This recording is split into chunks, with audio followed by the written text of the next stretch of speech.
Hey, so tonight we're going to talk about something most history books kinda gloss over. The lives of women who worked in Victorian brothels. I know, sounds weird for a bedtime story, but honestly, it's a fascinating slice of forgotten history about real women just trying to survive. Oh, and if you're enjoying these stories, I'd really appreciate a like or subscribe. Super curious where you're all listening from, so drop a comment with your location and what time it is there. Always blows my mind how people are falling asleep to this all over the world. Alright, find that cozy spot, take a nice slow breath and just let your body sink into whatever you're lying on. We're heading back to Victorian London and trust me, you're going to be real grateful for that mattress by the time we're done. So congratulations, you just woke up in London 1857, the peak of the Victorian era. It's early morning, maybe 5 or 6, and you're not in some fancy 4-poster bed. You're lying on a slightly lumpy horsehair mattress with a thin woolen blanket pulled over you. The sheets aren't fresh, they're changed once a week at best, and they carry the faint scent of cheap lavender water that doesn't quite mask the mustiness beneath. The room is chilly. Coal for the small fireplace is strictly rationed, especially in the morning hours. The walls are covered in faded floral wallpaper, peeling slightly at the corners where dampness has seeped in. There's a persistent smell that hits your nose, a mixture of coal smoke from thousands of chimneys, the nearby Thames with its distinct aroma of mud and sewage, and something sweeter and more chemical, the perfumes and cosmetics that are tools of the trade here. You're in a room at the back of a brothel in the Haymarket area of London. Not the worst establishment, not by a long shot, but certainly not one of the high-class ones either. You share this small room with another woman. She's still asleep on the other narrow bed, her breathing deep and steady. Shifting slightly, you feel the springs of the mattress creak beneath you. You stretch your legs, pointing your toes, feeling that tension and then the relief as you relax again. That's nice, just taking a moment before the day begins. Outside, London is already awake. You hear the clip-clop of horses' hooves on cobblestones, the rattle of cart wheels, and the first street vendors beginning their calls. "Fresh bread," someone shouts from a few streets away. The voice echoes between the tall buildings. "This is your life, Mary. They call you here, though that's not the name your mother gave you. You've been at this house for nearly 2 years now, which makes you something of a fixture. You've seen girls come and go. Some moved up to better houses. Some disappeared back to the poverty they came from. Some fell ill and never recovered." You sit up slowly, letting the blanket pool around your waist. The floorboards are cold against your bare feet as you reach for the woolen shawl hanging on the bedpost and wrap it around your shoulders. Nice and snug, that feels better. On the small table between the beds sits a chipped ceramic pitcher and basin. The water inside has a thin film of ice on top. Winter in London is brutal. You break it with your finger, the cold water stinging your skin before splashing your face. The shock of it fully wakes you, your breath catching for a moment before steadying again. Now let's talk about how you ended up here, in this room, in this life, because the story might not be what you'd expect. You weren't kidnapped or sold into this work as a child, though that happened to some girls, especially the very young ones. You weren't seduced and abandoned by some gentleman, left pregnant and destitute, though that too was a common enough tale. No, your path was more mundane, and in many ways more representative of how most women found themselves in this profession. You were a seamstress, a good one, with nimble fingers and a keen eye for detail, but there were hundreds of women like you in London, thousands even, all competing for the same poorly paid work. The British Quarterly once noted that compared to the drudgery of a dressmaker's apprentice, factory work was mere play, and they weren't wrong. You would work 14, sometimes 16 hours a day, straining your eyes in poor light, your fingers cracked and bleeding in winter, and for what? Starvation wages that barely kept a roof over your head. You lean back against the wall now, feeling its solid support behind you. Taking a deep breath, you roll your shoulders, feeling some of the tension release. That's better, just easy and relaxed now. You remember the turning point clearly. It was winter, 3 years ago. You hadn't eaten in 2 days. The room you rented was unheated, and you could see your breath misting in the air as you worked frantically to finish a commission that might pay enough for a week's lodging. Your fingers were so numb you kept pricking them with the needle, leaving tiny spots of blood on the fine white linen. A girl you knew, Jane, came to visit. You'd worked together once. She looked different, healthier, better fed, wearing a wool dress that, while not fashionable by upper-class standards, was clean and warm and well-made. She brought food, actual hot food, a meat pie still steaming in its wrapping, and sat with you while you devoured it, trying not to seem as desperate as you felt. "There's a place," she said finally, "a house off Haymarket. The madam is strict but fair. No funny business, no cruelty, 2 meals a day and a decent bed. Medical checks weekly." She paused, watching your face. "You'd make in a night what you make in a week here, Mary. And you wouldn't be killing yourself with this." She gestured at the pile of sewing. You didn't answer right away. You'd been raised properly in a God-fearing home, but your parents were dead, your brothers scattered to the winds seeking work, and here you were slowly starving to death 1 stitch at a time. The weight of that memory settles over you, and you feel yourself sinking a little deeper into the mattress. Your breathing slows naturally, in and out, just like that. The house is starting to wake up around you. You hear footsteps on the stairs, heavy ones, probably Mrs. Winters, the housekeeper. There's the clatter of coal being shoveled, a fire being lit downstairs in the parlour where the customers wait. The scent of coffee drifts up. Real coffee, not chicory. This house prides itself on small luxuries. Your roommate stirs, mumbling something in her sleep before turning over. Lily, she's called here. She's younger than you by a few years, maybe 19 to your 24, with auburn hair that the gentleman seemed to fancy. She came from a factory in Manchester, she told you once. The noise of the looms had made her partially deaf in one ear. Time to get up properly. You have routines to follow, expectations to meet. Mrs. Winters runs a tight ship, and tardiness isn't tolerated. The madam, Mrs. Cartwright to her face, though the girls call her Carty when she's not around, expects everyone downstairs and presentable by noon. The brothel operates on a precise schedule. Mornings are for cleaning, bathing and rest. Afternoons see a few regular customers, businessmen on extended lunch breaks mainly. Evenings and nights are the busiest times, with the house often full until the early hours.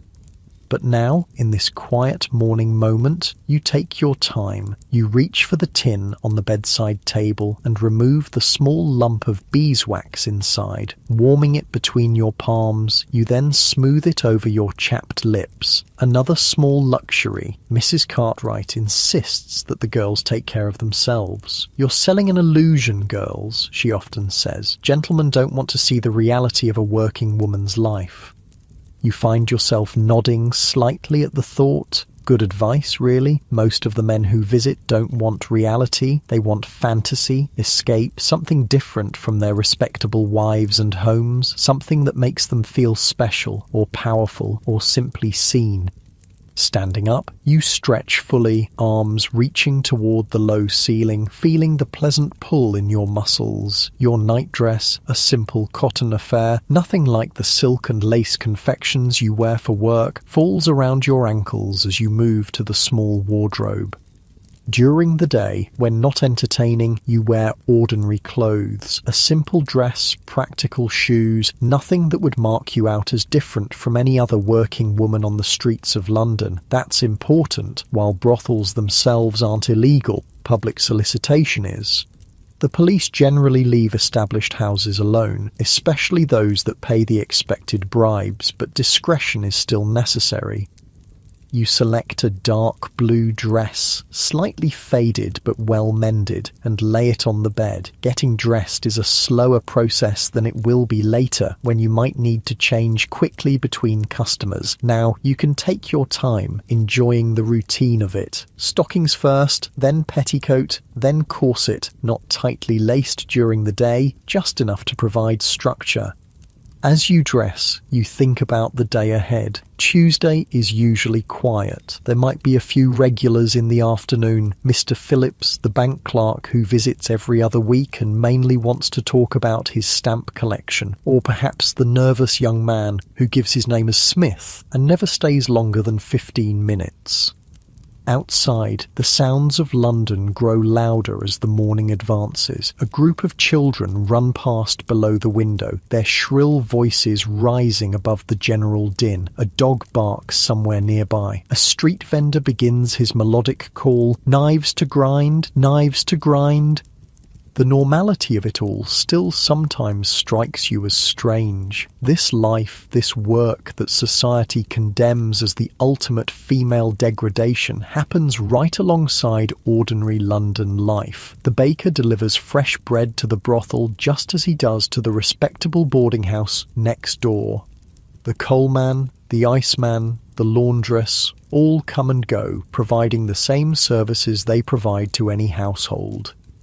You sit back down on the edge of the bed, taking a moment just to breathe. In through your nose, out through your mouth. Nice and easy, that's it. There's a quiet knock at the door.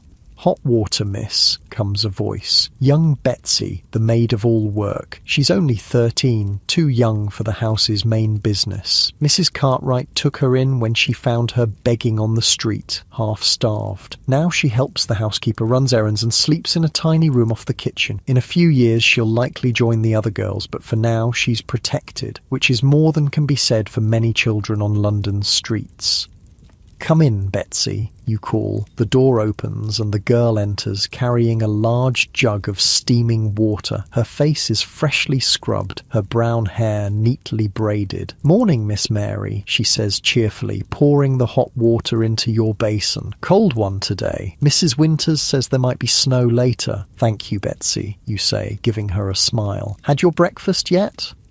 "Yes, miss. Cook made porridge with treacle. There's coffee in the kitchen if you want some, and fresh bread too. This is another thing that makes this house better than some. Regular meals, decent food. In the worst brothels, girls might go hungry if business is slow, or be fed scraps barely fit for consumption. Here, Mrs. Cartwright understands that healthy girls earn more money."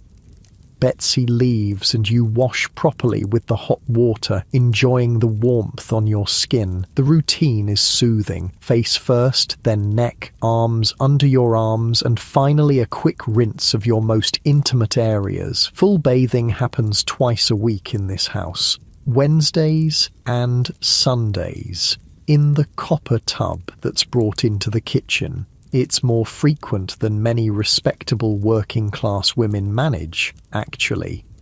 Once washed, you feel more human. You run a comb through your hair, dark brown, thick, reaching halfway down your back when loose. For daytime, you twist it into a simple knot at the nape of your neck. Later, for work, you'll style it more elaborately, perhaps with the artificial hairpiece that adds volume and curls. There's a small mirror propped on the dresser, its silver backing spotted with age. You check your reflection briefly. Your face is looking better than it did in your seamstress days. Regular food has filled out the hollows in your cheeks, added a healthier colour to your skin. Your eyes, though, they've changed. More guarded now, more watchful. You've seen things, know things that the innocent girl from the countryside never imagined. You shake off the moment of reflection. No use dwelling on such thoughts. Instead, you focus on finishing dressing, lacing your boots with practiced fingers, each movement precise and familiar. Settling into the rhythm of the task, your breathing naturally slows, in and out, steady and calm. fully dressed now. You're ready to face the day. Your first task will be breakfast, then helping with the general cleaning of the house. Each girl has assigned duties. Yours include dusting the parlour and polishing the glasses in the small bar area. Mrs. Cartwright believes idle hands lead to trouble, so even when not entertaining customers, the girls are kept busy. Lily finally stirs properly, sitting up with a yawn. "Morning," she mumbles, pushing her tangled hair from her face. "What time is it?" "Just past 7, you tell her. "Plenty of time yet." She nods, stretching her arms above her head. "Had that dream again," she says. "The one about the seaside. Have you ever been, Mary? To the sea?" "Once," you say, remembering a rare family outing years ago. "Brighton, when I was small." "I'd like to go someday," Lily says, her voice wistful. "They say the air is different there, cleaner, that you can breathe proper." This is a common dream among the girls, saving enough to escape London to start fresh somewhere else. Some manage it, most don't.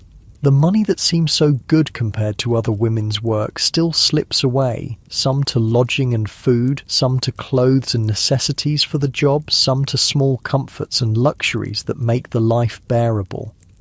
"You will," you tell her, though you're not sure you believe it. "Keep putting something aside each week, even just a shilling. It adds up." She nods, but you both know how hard it is to save. There's always something: a toothache needing treatment, a dress torn beyond mending, a friend in desperate need. Life has a way of consuming whatever small buffer you try to build.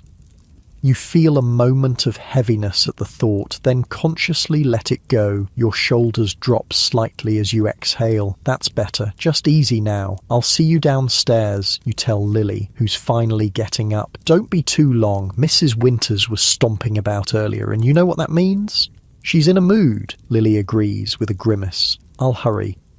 You leave the room, closing the door quietly behind you. The narrow hallway is dimly lit with worn carpet running its length. There are 4 other bedrooms on this floor, all similar to yours. Downstairs are the public rooms, the parlour where customers are received, a small dining room, the kitchen and servants' quarters at the back.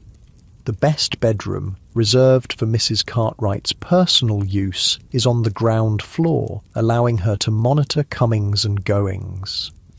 The house itself is narrow but tall, squeezed between similar buildings on a side street. It's respectably maintained on the outside, with clean curtains in the windows and a freshly painted door. Nothing identifies it as a brothel. There's no red light, no obvious sign. Customers know to come here through word of mouth, through discreet advertisements in certain publications, through the network of cab drivers and hotel porters who receive commissions for directing gentlemen this way.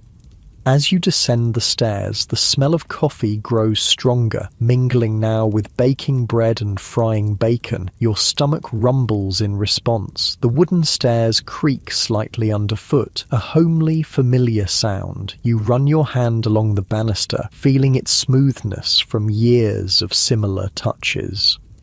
The house is warming up now as fires are lit in the main rooms. That persistent London chill is retreating, at least within these walls. You can hear the housekeeper's voice from the kitchen giving instructions to the cook, the normal domestic sounds of any household beginning its day. And for now, in this moment, it could almost be any house, any life. There's a rhythm to the morning that's soothing in its predictability, a pattern that carries you forward, one step at a time, through each day. You feel your body settling into that rhythm, your breathing matching its gentle pace, in and out, easy and calm. You pause at the bottom of the stairs, taking a moment just to be. Your muscles feel loose and comfortable, your mind quiet. Despite everything, there's a certain peace in this moment, in the simple fact of being alive, of having survived another night in a city that devours so many. The kitchen door is open, warm light spilling into the hallway. You can see the cook at the stove, her broad back turned to you as she works. Betsy is setting the table in the corner where the servants and girls eat together. Mrs. Winters is reading a letter, her spectacles perched on her nose, her grey hair neatly tucked under a cap.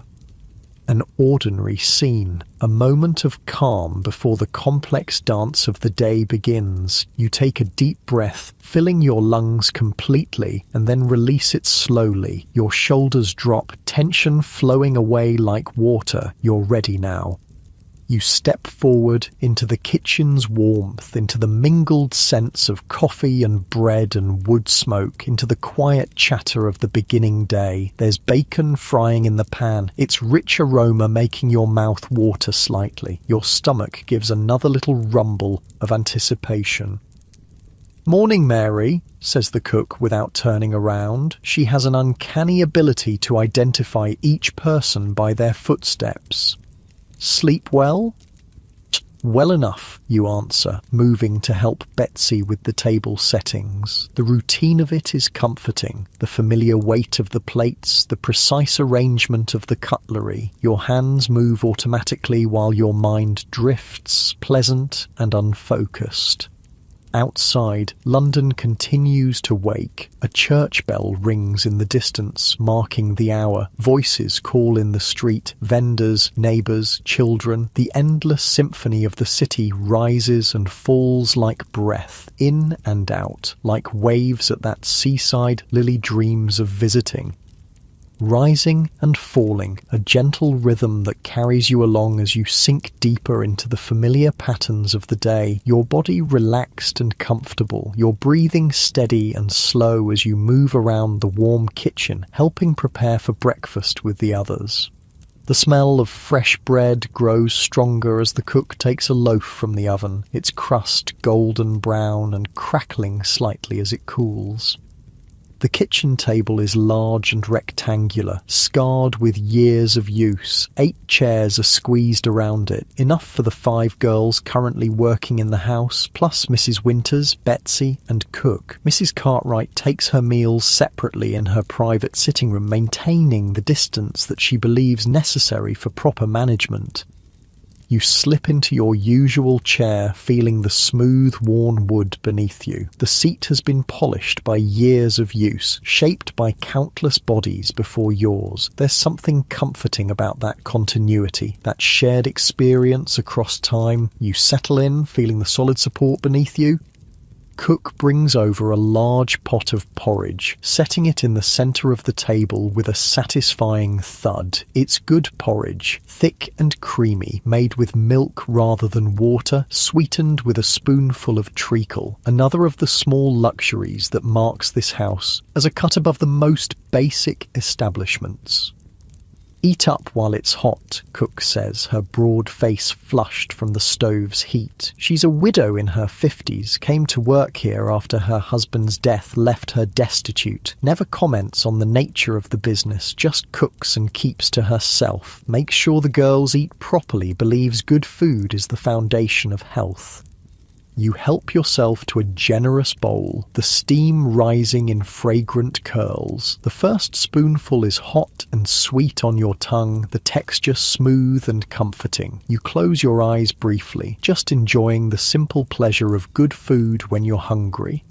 The other girls filter in gradually. First Emily, a petite blonde who's been here about 6 months. Then Sarah, older than most at nearly 30, with a no-nonsense attitude and a surprising talent for numbers. She helps Mrs. Cartwright with the accounts. Last is Josephine, the newest, still adjusting to the life, her eyes often red from private tears. Lily finally appears, hair hastily pinned up, still looking half asleep. She slips into the chair beside you just as Mrs. Winters begins serving the coffee. "Nearly missed breakfast," you murmur, passing her the porridge pot. "Worth it for an extra 10 minutes in bed," she whispers back with a small smile. The coffee here is another luxury, real coffee, not the chicory substitute that most working-class households make do with. It's strong and hot, sweetened with sugar for those who want it. You cradle the cup in both hands, feeling its warmth seep into your fingers. Nice and cosy. The rich aroma rises with the steam, rich and slightly bitter. Breakfast is a mostly quiet affair. There's an unspoken rule against discussing business this early. Instead, the conversation drifts to ordinary topics. The weather, a funny story about the butcher's delivery boy slipping in the alley yesterday, speculation about whether the greengrocer's wife is expecting again. Normal conversation, everyday matters, the kind of talk that happens around thousands of breakfast tables across London every morning. This normalcy is important, a reminder that despite the nature of the work, this is also just a place where people live, eat, sleep, and go about their daily business. You feel yourself relaxing into this ordinary moment, your shoulders dropping slightly, your breathing deep and even. The food settles warm in your stomach, providing energy for the day ahead. You take another sip of coffee, savouring the rich bitterness. After breakfast, the day's chores begin. The house runs on a strict schedule with specific tasks assigned to each girl, not just for efficiency, but because Mrs. Cartwright believes that routine and responsibility help maintain order and prevent the chaos that plagues less well-run establishments. Today, your morning duties include dusting the parlour and polishing the glassware in the small bar area. Simple, repetitive tasks that allow your mind to wander while your hands stay busy. There's something meditative about such work. The regular motion, the gradual transformation from dusty to clean, dull to shining. The parlour is the main public room of the house, where customers are first received. It's decorated in a style that might be called respectable with hints of luxury. Solid furniture in dark wood, upholstered in red velvet that's slightly worn at the arms but still plush. Heavy curtains in a matching shade tied back during the day to admit what little London sunlight filters through the perpetual haze of coal smoke. A few carefully chosen paintings on the walls, landscapes mostly, with one mildly suggestive classical scene featuring draped nymphs. Nothing too obvious, nothing that would immediately identify this as a brothel to a casual observer. That's deliberate. Maintaining a veneer of respectability protects everyone. If a police officer did enter, there would be nothing immediately incriminating to see. Just a private home with several young women in residence. Suspicious perhaps, but not definitively illegal. You begin your dusting, working methodically around the room. Feather duster first for the larger surfaces, then a slightly damp cloth for the more detailed work. The familiar motions are soothing, requiring just enough attention to keep your mind occupied without demanding deep concentration. As you work, you can hear the house around you, Mrs. Winters instructing Betsy on the proper way to black the kitchen range, cook humming tunelessly as she kneads dough for the day's bread, Lily's light footsteps overhead as she makes the beds, ordinary domestic sounds that could belong to any household. The mantelpiece holds several ornaments, a china shepherdess, a small brass clock, a pair of decorative urns. You dust each carefully, replacing them in exactly the same positions. Mrs. Cartwright notices if things are moved even slightly. The clock ticks steadily, marking the peaceful morning rhythm. Through the window you can see a slice of London life. A maid beating a rug in the small yard behind the house next door. A cat picking its way fastidiously along a garden wall. A boy running with a message clutched in his hand. You move to the small bar in the corner of the room. It's not elaborate, just a cabinet containing glasses and a few bottles of spirits. Most customers are offered a glass of sherry or brandy when they first arrive. A social nicety, a way of easing the transaction. The The glasses need polishing. They develop a film in London's sooty air even when not used. You take each one, breathing gently on it before rubbing with a soft cloth in circular motions. The glass makes a soft squeaking sound as it comes clean, reflecting the dim light in gleaming facets.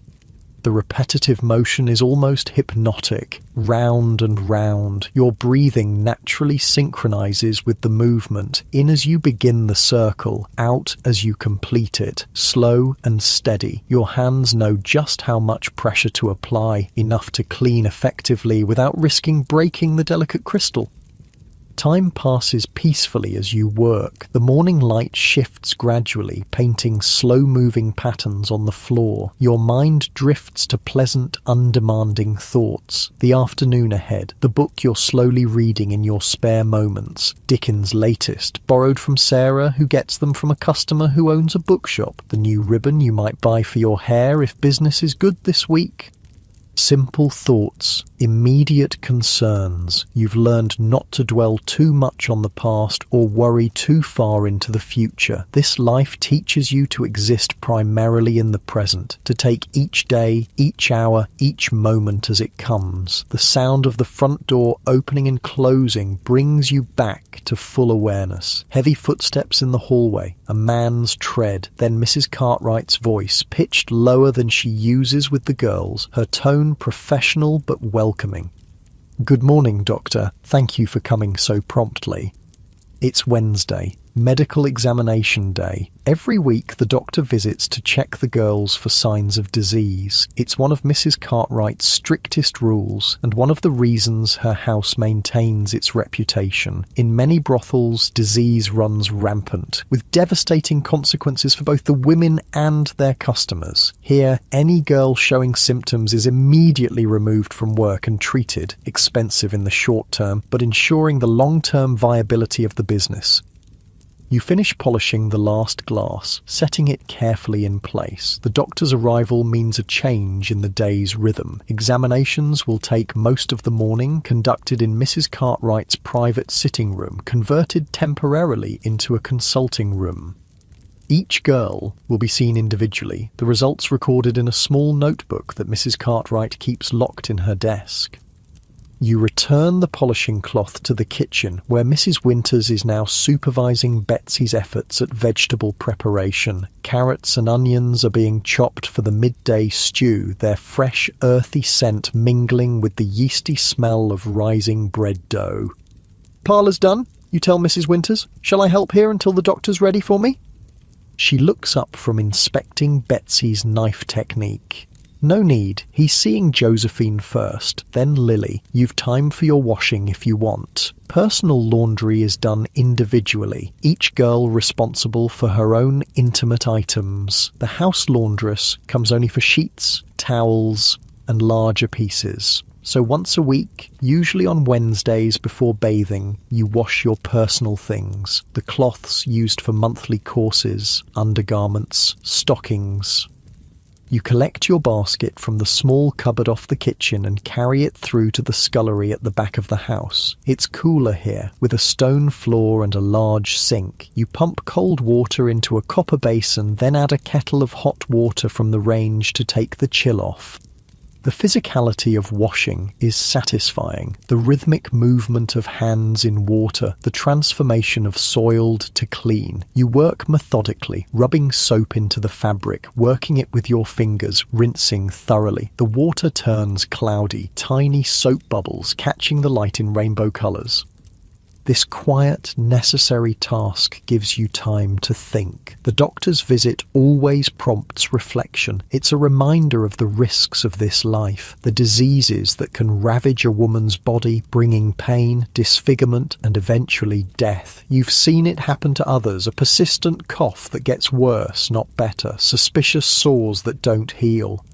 The telltale signs that mean a girl will soon disappear from the house, usually to one of the charitable hospitals if she's lucky, or to suffer alone if she's not.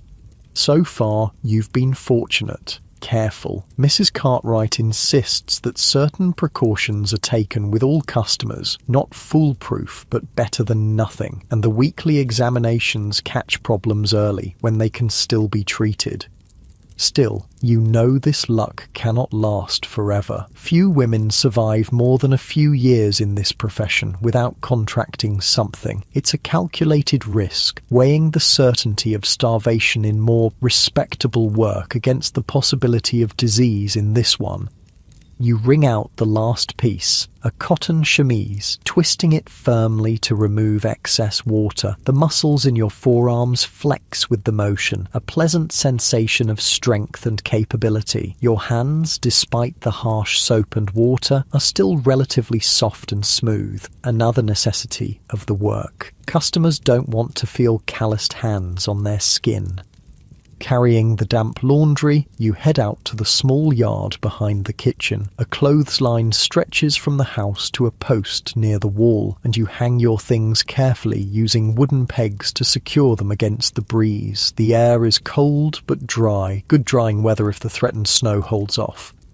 The yard is tiny, just a small rectangle of flagstones with a few struggling plants in pots, but it's open to the sky, and after the confines of the house, you take a moment just to breathe the outside air. It's not fresh by any rural standard. London's atmosphere is always tainted with smoke and fog, but it's cooler and cleaner than inside. You tilt your face up, feeling the weak winter sunlight on your skin. A rare moment of pure physical pleasure, asking nothing of you, just the sensation of light and air. Your breathing deepens naturally, your chest expanding more fully. That feels good, just taking a moment for yourself. The back door opens and Lily pokes her head out. "Doctor's almost done with me. You're next," she says, then noting your upturned face. "Anything interesting up there in the sky?" You smile, lowering your gaze. "Just the usual. Sun, clouds, freedom." She snorts softly, understanding the half-joke. "Well, come in before you freeze. Mrs. Winters is heating water for tea, and Cook's made those currant buns you like." The promise of warm food and drink is tempting after the cold yard. You follow Lily inside, feeling the heat of the kitchen envelop you like an embrace. The contrast makes your skin tingle pleasantly as circulation returns to your chilled fingers. The kitchen is the heart of the house, the warmest room where everyone gravitates in their free time. Now, with midday approaching, it's busy with food preparation. Cook stands at the large table, rolling out pastry for a meat pie, her strong arms dusted with flour to the elbows. Mrs. Winters sits in the corner chair that's unofficially hers, darning a stocking with tiny, precise stitches. Betsy moves between them, fetching, carrying, learning by observation and instruction. You accept a mug of tea from Lily, wrapping your hands around its warmth. The steam rises, carrying the fragrant, slightly bitter aroma. You blow gently across the surface, watching the ripples spread in concentric circles. Something soothing about that simple physics. Action and reaction, cause and effect, predictable in an unpredictable world. "How was it?" you ask Lily quietly, referring to the examination. She shrugs. "Same as always. Cold hands, few questions, right in the book. All clear." She hesitates, then adds in an even lower voice. "Josephine wasn't, though. I heard Mrs. Cartwright telling her she's on rest for at least a week, medicine 3 times daily." You nod, unsurprised. Josephine has looked peaky lately, with dark shadows under her eyes and a persistent cough. Nothing serious yet, probably just the beginning of something that can be treated, but a reminder of the sword that hangs over all of you. A bell rings from the front of the house. Mrs. Cartwright summoning the next girl for examination. "That's you," Lily says, taking a bite of her currant bun. "Don't worry, he's in a good mood today. Barely poked at all." You set down your tea with a small sigh of regret. It was just reaching the perfect drinking temperature, but the doctor won't be kept waiting. His time is valuable, his services in demand across several similar establishments. Moving through the house toward Mrs. Cartwright's sitting room, you straighten your dress and smooth your hair automatically. Professional habits, ingrained after 2 years. Always present yourself well, even for something as clinical as a medical examination. The sitting room has been transformed for the doctor's visit. The small rosewood desk is cleared of its usual papers and ornaments, covered now with a clean white cloth. Upon it rest the tools of the doctor's trade: a stethoscope, small glass bottles of various solutions, a notebook and pencil. The comfortable armchair has been pushed back to make room for a straight-backed wooden chair positioned to catch the best light from the window.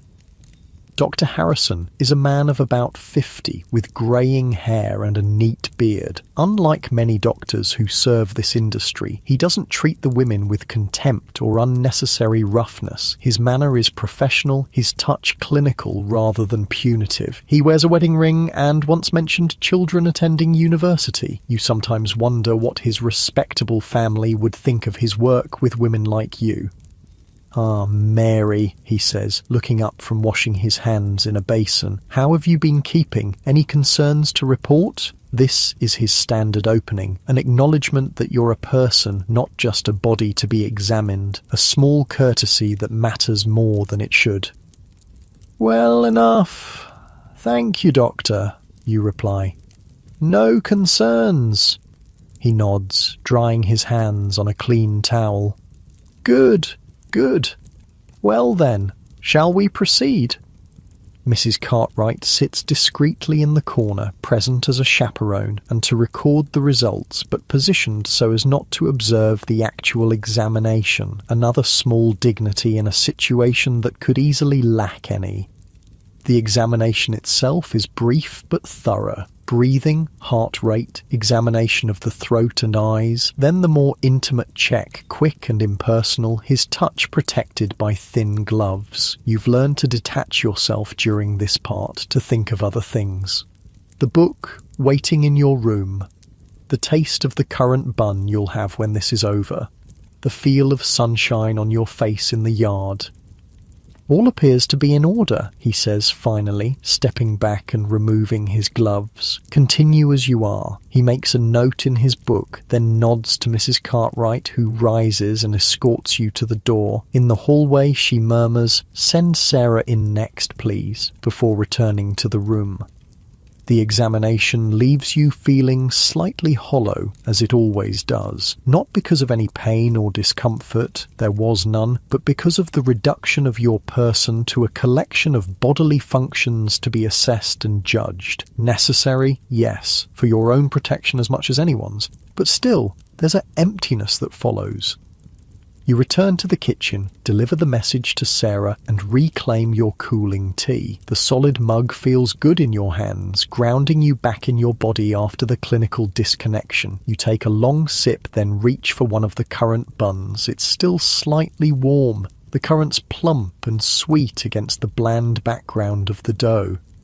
The clock in the hallway strikes 12, noon already. The morning has passed quickly, as it usually does on busy days. Soon the house will shift into its afternoon mode. There might be customers as early as 1 o'clock, businessmen taking extended lunch breaks, mostly.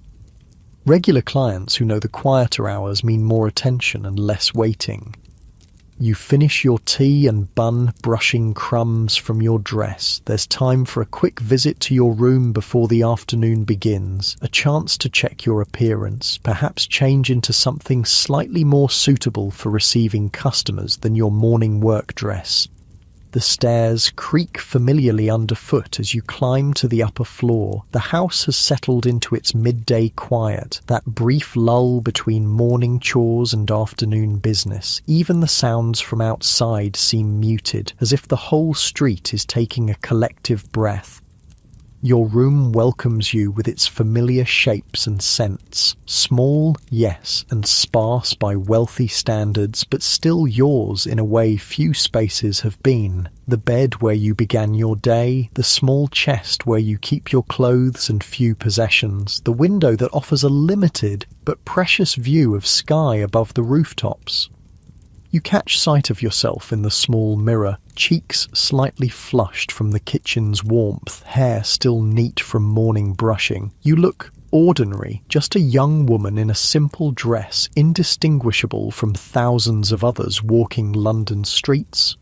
Nothing marks you visibly as what society would call fallen. No scarlet letter, no visible sign of moral judgment. This thought brings a small, wry smile to your lips. The hypocrisy of it all still strikes you sometimes, how the same society that condemns women like you creates the conditions that make this life necessary, then supplies the customers who make it profitable.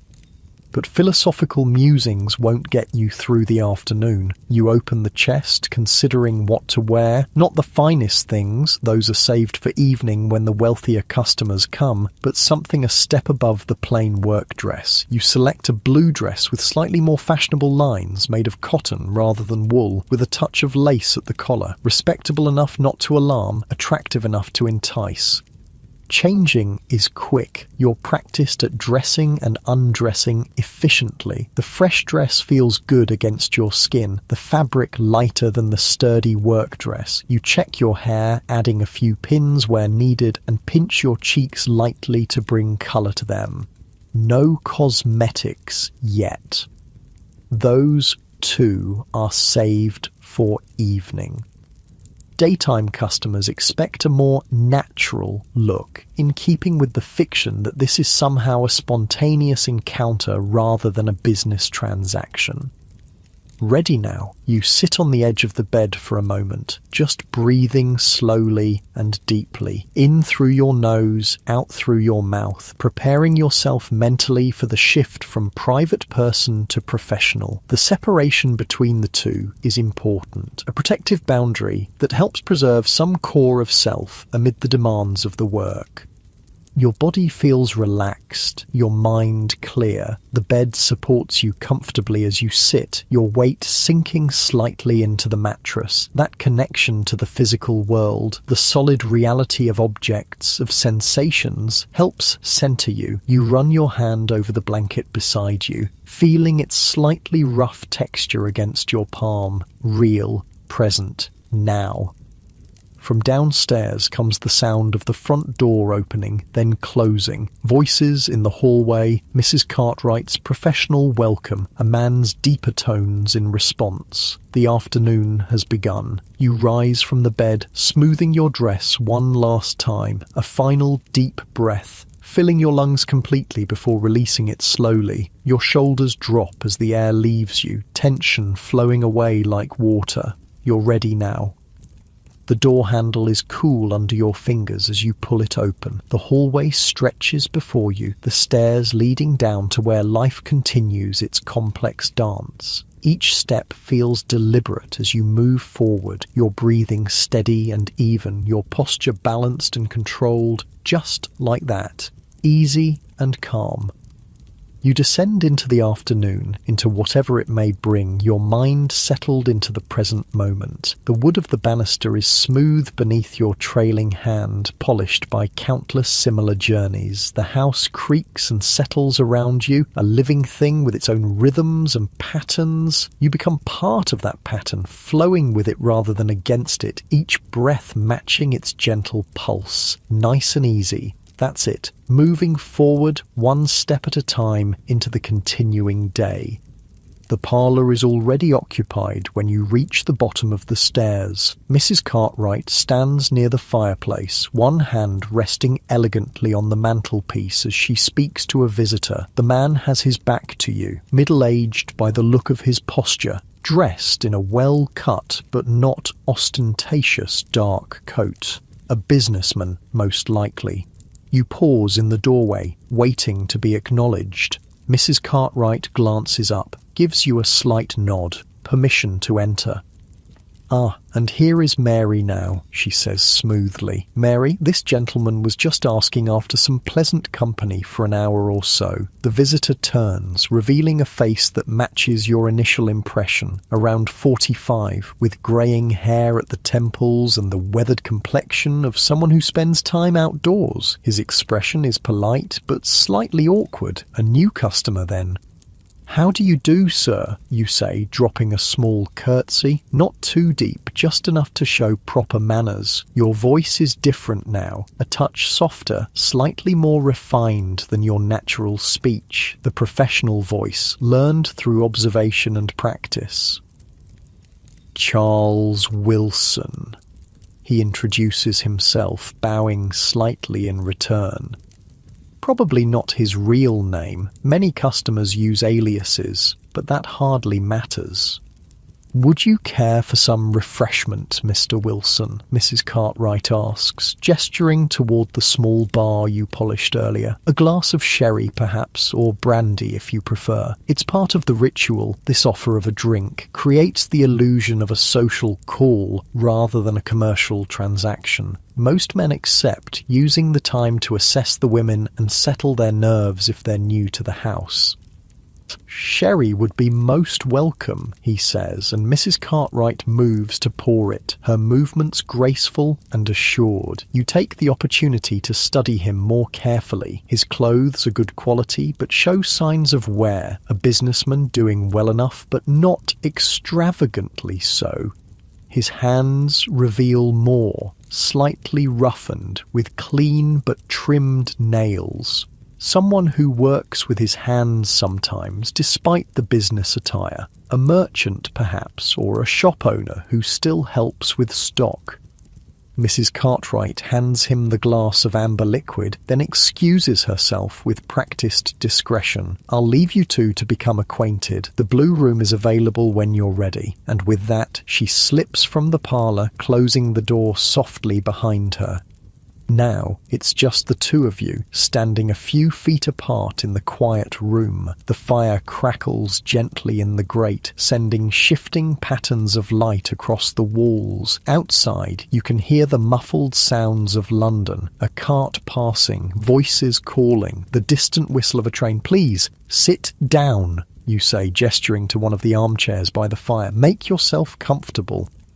He does, perching somewhat stiffly on the edge of the seat. Nervous then, you take the chair opposite, arranging your skirts with a practiced motion, not too close, giving him space, not appearing too eager. The dance has its steps, its rhythm. "Is this your first visit to Mrs. Cartwright's establishment?" you ask, though you already know the answer. He takes a sip of sherry before responding. "Is it that obvious?" You smile, just slightly. "Not at all. I simply haven't had the pleasure of your company before, and I know all our regular visitors." This seems to relax him somewhat. He leans back a little in the chair, the stiff line of his shoulders softening. "Yes, it's my first time. A business associate recommended the address, said it was respectable." That word again, respectable, so important in this society, this time. The thin veneer that makes the unacceptable acceptable, that allows men like Mr. Wilson to visit places like this without having to acknowledge what they're really doing. Mrs. Cartwright runs a very proper house, you agree. You'll find everything here is conducted with discretion and good taste. He nods, takes another sip of his sherry. You notice his hand is steadier now. The initial awkwardness is fading as the familiar social patterns assert themselves. For all its illicit nature, this interaction follows rules that are comfortingly predictable. "And you, Miss Mary, was it? Have you been here long?" It's a common question. Part curiosity, part assessment of your experience level, part attempt to make this feel like normal conversation. "Nearly 2 years, you answer. The truth, in this case. No need for elaboration. The conversation continues in this vein for several minutes. Light, impersonal topics, the weather, the recent exhibition at the Crystal Palace, a vague discussion of his business as an importer of tea and spices. Nothing too personal, nothing too revealing. Just enough to establish a minimal connection to ease the transition from strangers to what comes next. You observe him as he speaks, noting the details that will help you provide what he's seeking. His manner is restrained but not cold. His gaze meets yours steadily, without the furtive quality some men have. He seems lonely, perhaps, a widower or a man whose wife has been long ill. Someone seeking not just physical release, but human warmth. As he finishes his sherry, you sense the moment has come. The preliminary conversation has served its purpose. Now the real business must be addressed. "Would you care to continue our conversation somewhere more private, Mr. Wilson?" you ask, your voice gentle. He sets down his empty glass, nods. "Yes, I believe I would." You rise from your chair, feeling the smooth muscle movement in your legs, the slight adjustment as you find your balance. The fire has warmed the room nicely, and your body feels loose and comfortable. You extend your hand to him, not a demand, just an offer. "This way, then." He takes your hand briefly as he stands, then releases it. You lead him from the parlour, through the hallway and up the stairs. The blue room is on the first floor, a designated room for daytime visitors that isn't any girl's personal space. It's simply decorated but comfortable, with a large bed, a washstand and a small chest of drawers containing the necessary supplies. The transaction itself is unremarkable. Mr. Wilson is polite, not rough, grateful for the warmth and attention. He stays for the full hour he's paid for, though the physical act takes only a small portion of that time. The rest is spent in quiet conversation, his head resting on your shoulder, your hand stroking his hair gently. This too is part of what he's purchased, the illusion of intimacy, of being cared for. When the time is up, Mrs. Cartwright has a clock that chimes in the hallway, eliminating the need for awkward reminders. He dresses quickly, but not hurriedly. There's a dignity in his movements, an attempt to maintain propriety even in this most improper of situations. "Thank you," he says simply as he prepares to leave. He presses a small additional coin into your hand, a tip, a token of appreciation. "You've been very kind." "It was my pleasure," you respond, the professional phrase coming automatically. But in this case, it wasn't entirely untrue. As customers go, Mr. Wilson was considerate, clean, and uncomplicated. In this life, that counts as a good encounter. You show him to the stairs, where Mrs. Winters appears as if by magic to escort him the rest of the way down. The housekeeper will see him out discreetly, ensuring he doesn't encounter anyone coming in. Maintaining the illusion of privacy and exclusivity is important for the house's reputation. Once he's gone, you return to the blue room. Now comes the part of the job that customers never see, the cleaning up, the preparation for the next visitor. You strip the used sheet from the bed efficiently, bundling it for the laundry. From the chest, you take a fresh one, shaking it out with a practiced flick before smoothing it over the mattress. The pillowcase is changed too, the used one added to the laundry pile.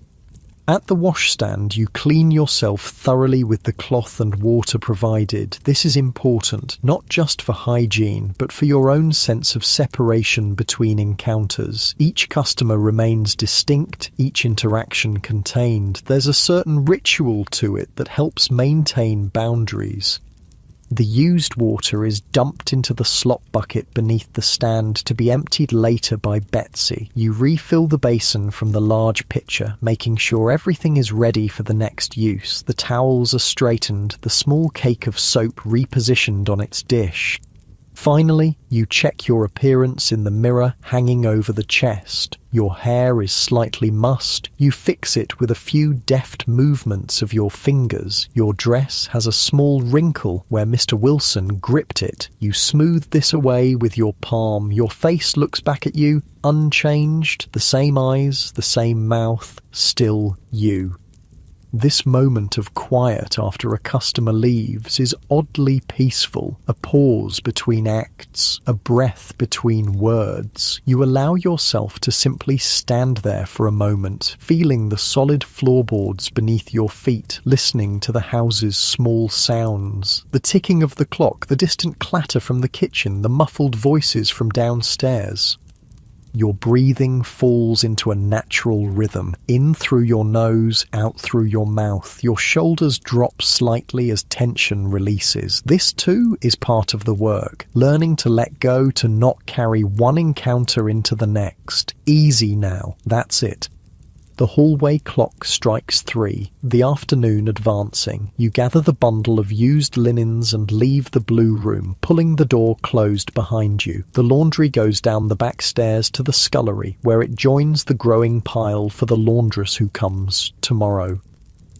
In the kitchen, you find Lily and Emily sitting at the table, sharing a pot of tea. They look up as you enter. "Wilson?" Lily asks, pushing a clean cup toward you. "New one, isn't he?" You nod, pouring yourself some tea. Seems decent enough. Widower, I think. Tea merchant. This kind of exchange is common, sharing information about customers, especially new ones. It's partly gossip, partly practical. Knowing what to expect from each visitor makes the work easier, safer. "Better than my afternoon," Emily says with a grimace. Old Mr. Peterson again, same as always, wants to talk about his collection of snuff boxes for 45 minutes, then 5 minutes of the most mechanical, well, you know, and always smelling of those horrible lozenges he sucks. You smile sympathetically, settling into a chair with your tea. The sturdy wooden seat feels good beneath you, supporting your weight after standing. At least he's quick about that part. Small mercies, Emily agrees with a rueful laugh. This camaraderie is one of the unexpected benefits of the life. There's a solidarity among the women here, a shared understanding that creates bonds despite the competitive nature of the work. You can speak freely with each other in a way that would be impossible with outsiders. No need to explain, to justify, to defend. Just acceptance of the reality you all share. The kitchen is warm and comforting after the cooler blue room. Cook is preparing vegetables for the evening meal, the rhythmic sound of her knife against the cutting board creating a soothing background to the conversation. The smell of baking bread fills the air. The second batch of the day for tonight's dinner. You take a sip of tea, feeling its warmth spread through your chest. It's good tea, another of the house's small luxuries. Mrs. Cartwright understands that well-fed, comfortable girls earn more and create fewer problems. The food here is plain but plentiful. The small comfort sufficient to create loyalty. "Anyone else booked for this afternoon?" you ask, reaching for a slice of the seed cake that sits on a plate in the centre of the table. Lily shakes her head.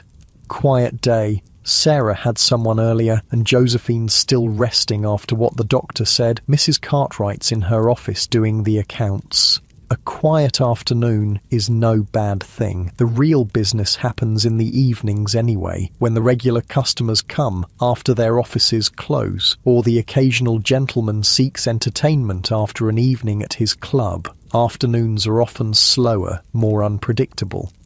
You break off a small piece of the seed cake, appreciating its dense, slightly sweet texture. Cook has a way with these simple foods. Nothing fancy, but well made with good ingredients. The caraway seeds add a distinctive flavour, aromatic and slightly spicy. "I might go out for a bit then," you say after finishing your cake. "Need to get some hairpins and writing paper. Anyone want anything from the shops?" Running small errands during quiet periods is allowed, even encouraged. Mrs. Cartwright believes that fresh air is beneficial and that occasional glimpses of normal life help keep the girls content with their situation. As long as you're back well before the evening begins, there's no objection. Both Lily and Emily decline the offer of shopping, so after finishing your tea, you head upstairs to get your shawl and purse. The small leather purse contains your personal money, tips from customers, the small weekly allowance Mrs. Cartwright provides beyond room and board. Not much, but enough for small purchases and the occasional treat. Your shawl is wool, dark blue and warm, if somewhat plain. Nothing that would mark you out as different from any other working woman doing her shopping. You wrap it around your shoulders, feeling its familiar weight settle comfortingly. The wool is slightly scratchy against your neck, but in a pleasant way, grounding you in physical sensation. The streets outside are busy with afternoon activity. Delivery carts rumble over the cobblestones, servants run errands for their employers, street vendors call their wares. You join this flow of humanity, anonymous in your plain dress and shawl. No one looking at you would guess your profession. You're just another young woman going about her business. There's freedom in this anonymity, in these brief excursions into ordinary life. The simple pleasure of walking at your own pace, choosing your own direction. Your muscles work smoothly as you navigate the uneven pavement, your breathing deepening naturally with the exercise. The cool air feels good on your face after the enclosed warmth of the house. The haberdashery is your first stop, a small shop tucked between a greengrocer and a bookbinder. The bell above the door jingles as you enter, and the proprietress looks up from her work, her spectacles perched on the end of her nose. "Afternoon, miss," she says, neutral but not unfriendly. "What can I help you with today?" "Hairpins, please," you reply. "The black ones, medium size."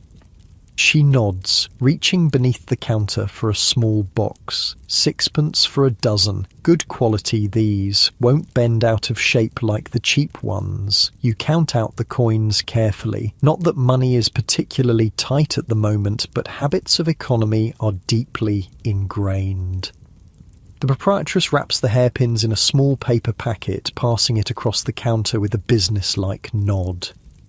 Next is the stationer's, 3 streets over. Here you purchase a small packet of writing paper and envelopes and a new pencil. The elderly man who serves you is more talkative than the haberdashery woman, commenting on the weather, asking if you're buying the paper for correspondence with a sweetheart.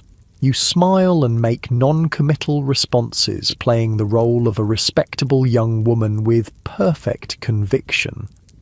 These small interactions with the outside world have their own peculiar pleasure. The pretense of normality, the brief escape from your actual circumstances. For these few minutes walking these few streets, you could be anyone, a shop girl, a governess, a daughter running errands for her family.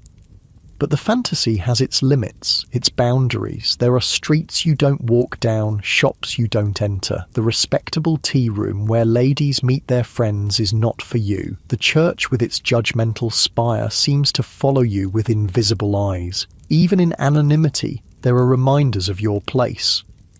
Your final stop is the baker's, where you indulge in a small luxury, a jam tart, the pastry still slightly warm, the strawberry filling sweet and tangy. You eat it as you walk, savouring each bite, licking a spot of jam from your finger with simple pleasure. Small joys, immediate satisfactions, that's the currency of this life. The walk back to the house is slower, more meandering. You're in no hurry, and the activity feels good after a morning mostly spent indoors. Your body moves easily, muscles working in familiar patterns, joints flexing and extending with each step. There's a satisfaction in this basic functioning, this physical capability. Your lungs fill and empty, your heart beats steadily, your eyes take in the complex visual tapestry of the London street. Just existing, just being. By the time you return to the house, the afternoon is advancing toward evening. The quality of light is changing, the shadows lengthening, the air taking on the particular golden hue that precedes sunset. You unlock the front door with your key. Each girl has another mark of Mrs. Cartwright's trust and good management, and step back into the warm interior.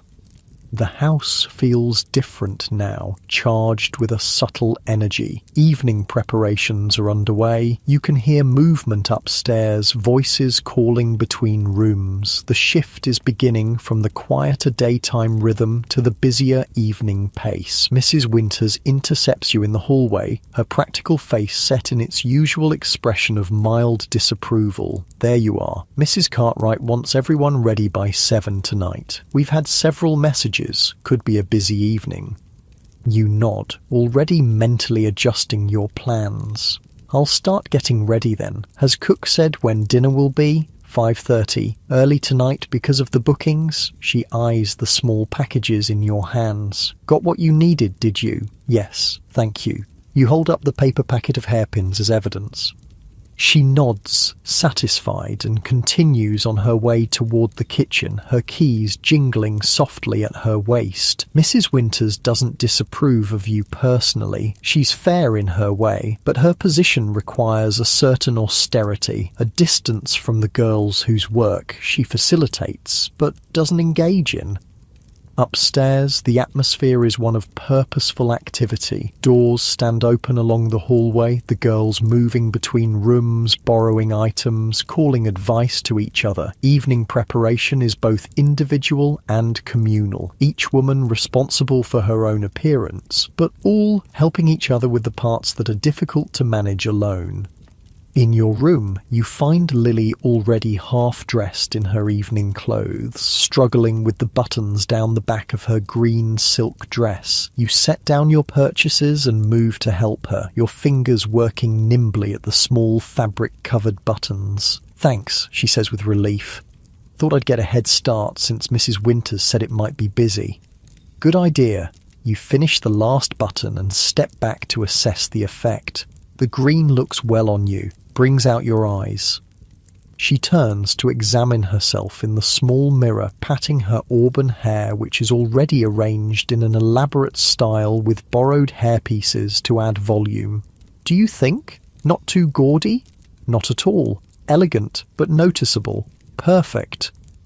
This exchange of compliments and reassurance is another part of the preparation ritual. The evening clothes are a costume of sorts, a uniform for the role you'll all play later, more elaborate than daytime wear, more revealing in some ways, though still within certain boundaries of taste.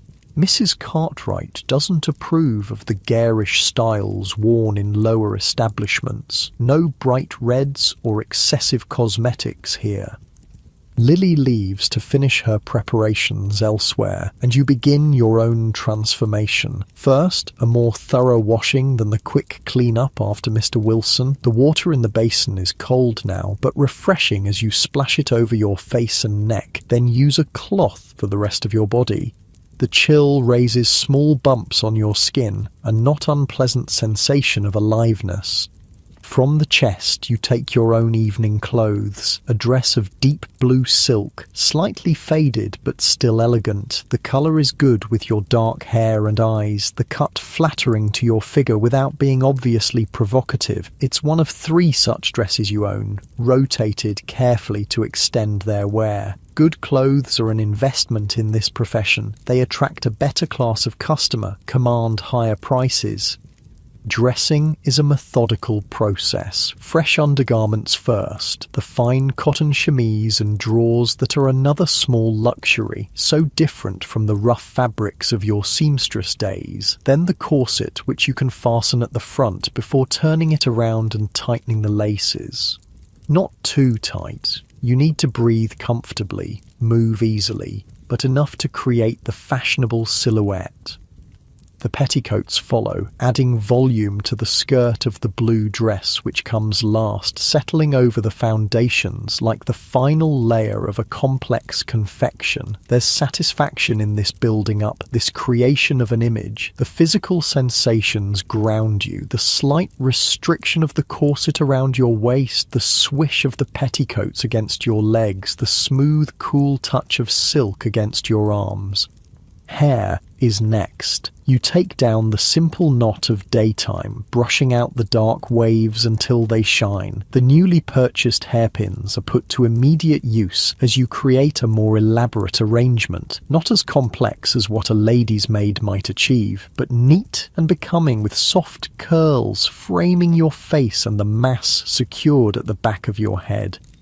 A light touch of cosmetics completes the transformation. Nothing obvious. Mrs. Cartwright insists on a natural appearance. Just a bit of rice powder to smooth the complexion, a touch of rouge for the cheeks and lips, carefully blended to avoid any artificial appearance.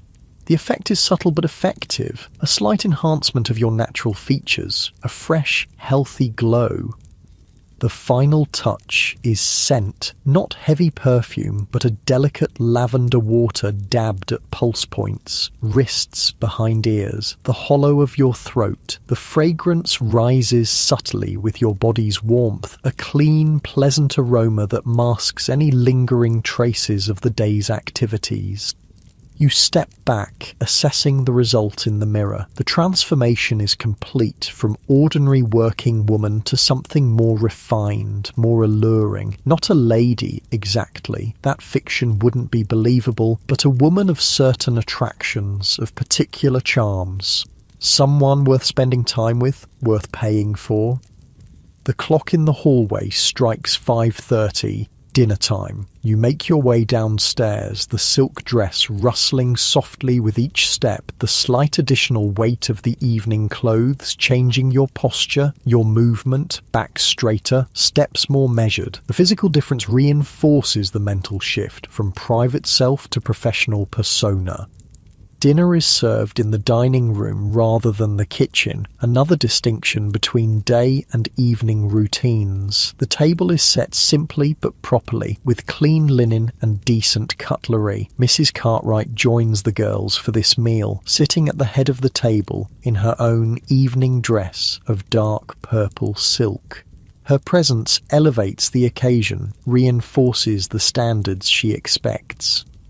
The food is plain but plentiful, a hearty beef stew with plenty of vegetables, fresh bread still warm from the oven, and a rice pudding with raisins for dessert. Good, filling food to provide energy for the evening ahead. Wine is served as well, a glass each, enough to create a pleasant warmth, not enough to dull the wits. Conversation flows easily around the table. The shared meal is a moment of community before the individual work of the evening begins. You find yourself seated between Sarah and Emily, with Lily across from you. Josephine is absent, still resting on the doctor's orders. "I heard Mr. Henderson might come tonight," Emily says, breaking off a piece of bread. "Haven't seen him in weeks." Sarah nods, spearing a piece of beef with her fork. Business trip to Glasgow, apparently. His regular night would have been last Thursday. This exchange of information continues throughout the meal. Who might visit? Who's been absent? Which regular customers might be expected? It's partly professional preparation, partly the ordinary gossip of any workplace. The men you all service become characters in a shared narrative, their habits and preferences common knowledge. Mrs. Cartwright listens more than she speaks, occasionally correcting a detail or adding a piece of information the girls don't have. Her role is complex: employer, protector, disciplinarian, sometimes even mentor. She maintains a certain distance, but there's no cruelty in her management, no unnecessary harshness. As dinner concludes, she addresses the table at large. As Mrs. Winters may have mentioned, we have several definite bookings for tonight and likely more casual visitors. Mr. Harrington has requested Emily specifically. Mr. Lawrence and Mr. Benson are expected around 8. Both are open to whomever is available. There may be others. Several messages suggested possible visits. She pauses, her gaze moving around the table. I expect everyone to conduct themselves with their usual decorum. Remember, quality of service, not quantity, is what maintains our reputation. This little speech is part reminder, part encouragement. The subtext is clear. A busy night means good income for everyone, but standards must not slip in the pursuit of maximum profit. It's what distinguishes this house from many others, this balance between business and certain principles. As the plates are cleared by Betsy and Cook, Mrs. Cartwright rises, signalling the end of the communal portion of the evening. I'll be in my office for the next hour, then in the parlour to receive guests. Good evening, ladies. With that, she leaves, her purple silk rustling impressively as she exits. The girls remain at the table a few moments longer, finishing their wine, extending this last period of relative freedom before work begins in earnest. You sip the last of your wine, enjoying its fruity warmth as it slides down your throat. Your body feels relaxed, well-fed, prepared for what's to come. The chair supports you comfortably. The dining room's warmth envelops you like an embrace. This moment of quiet before the evening's activity has its own particular peace. Your breathing is deep and even, your mind calm and present. Just this moment, just this experience. That's all. Gradually, the girls disperse, back to their rooms for final preparations, to the parlour to arrange things just so, to the kitchen for a last cup of tea before the night begins. You remain seated for a moment longer, savouring this small pocket of stillness amid the accelerating rhythm of the house. Finally, you too rise, feeling the slight weight of the silk dress settle around you as you stand. Your muscles move smoothly, your balance adjusts automatically. The physical sensations anchor you in your body, in the present moment. You straighten your shoulders, lift your chin slightly, ready now. The evening stretches ahead, its exact shape still unknown. There will be customers, some familiar, some new. There will be the performance of charm, of interest, of desire, the physical acts that are the actual commodity being sold, the small talk and large silences, the unexpected moments of connection or alienation. But all that is still to come. For now, there's just this transition, this movement from one state to another. You walk toward the parlour where the first act of the evening will begin. Your footsteps are measured, your breathing steady. The blue silk rustles softly, with each step, a gentle accompaniment to your movement. Your hand trails lightly along the wall as you walk, feeling the slight texture of the wallpaper beneath your fingertips. Present, aware, centered in your body and this moment. Just like that, easy and calm.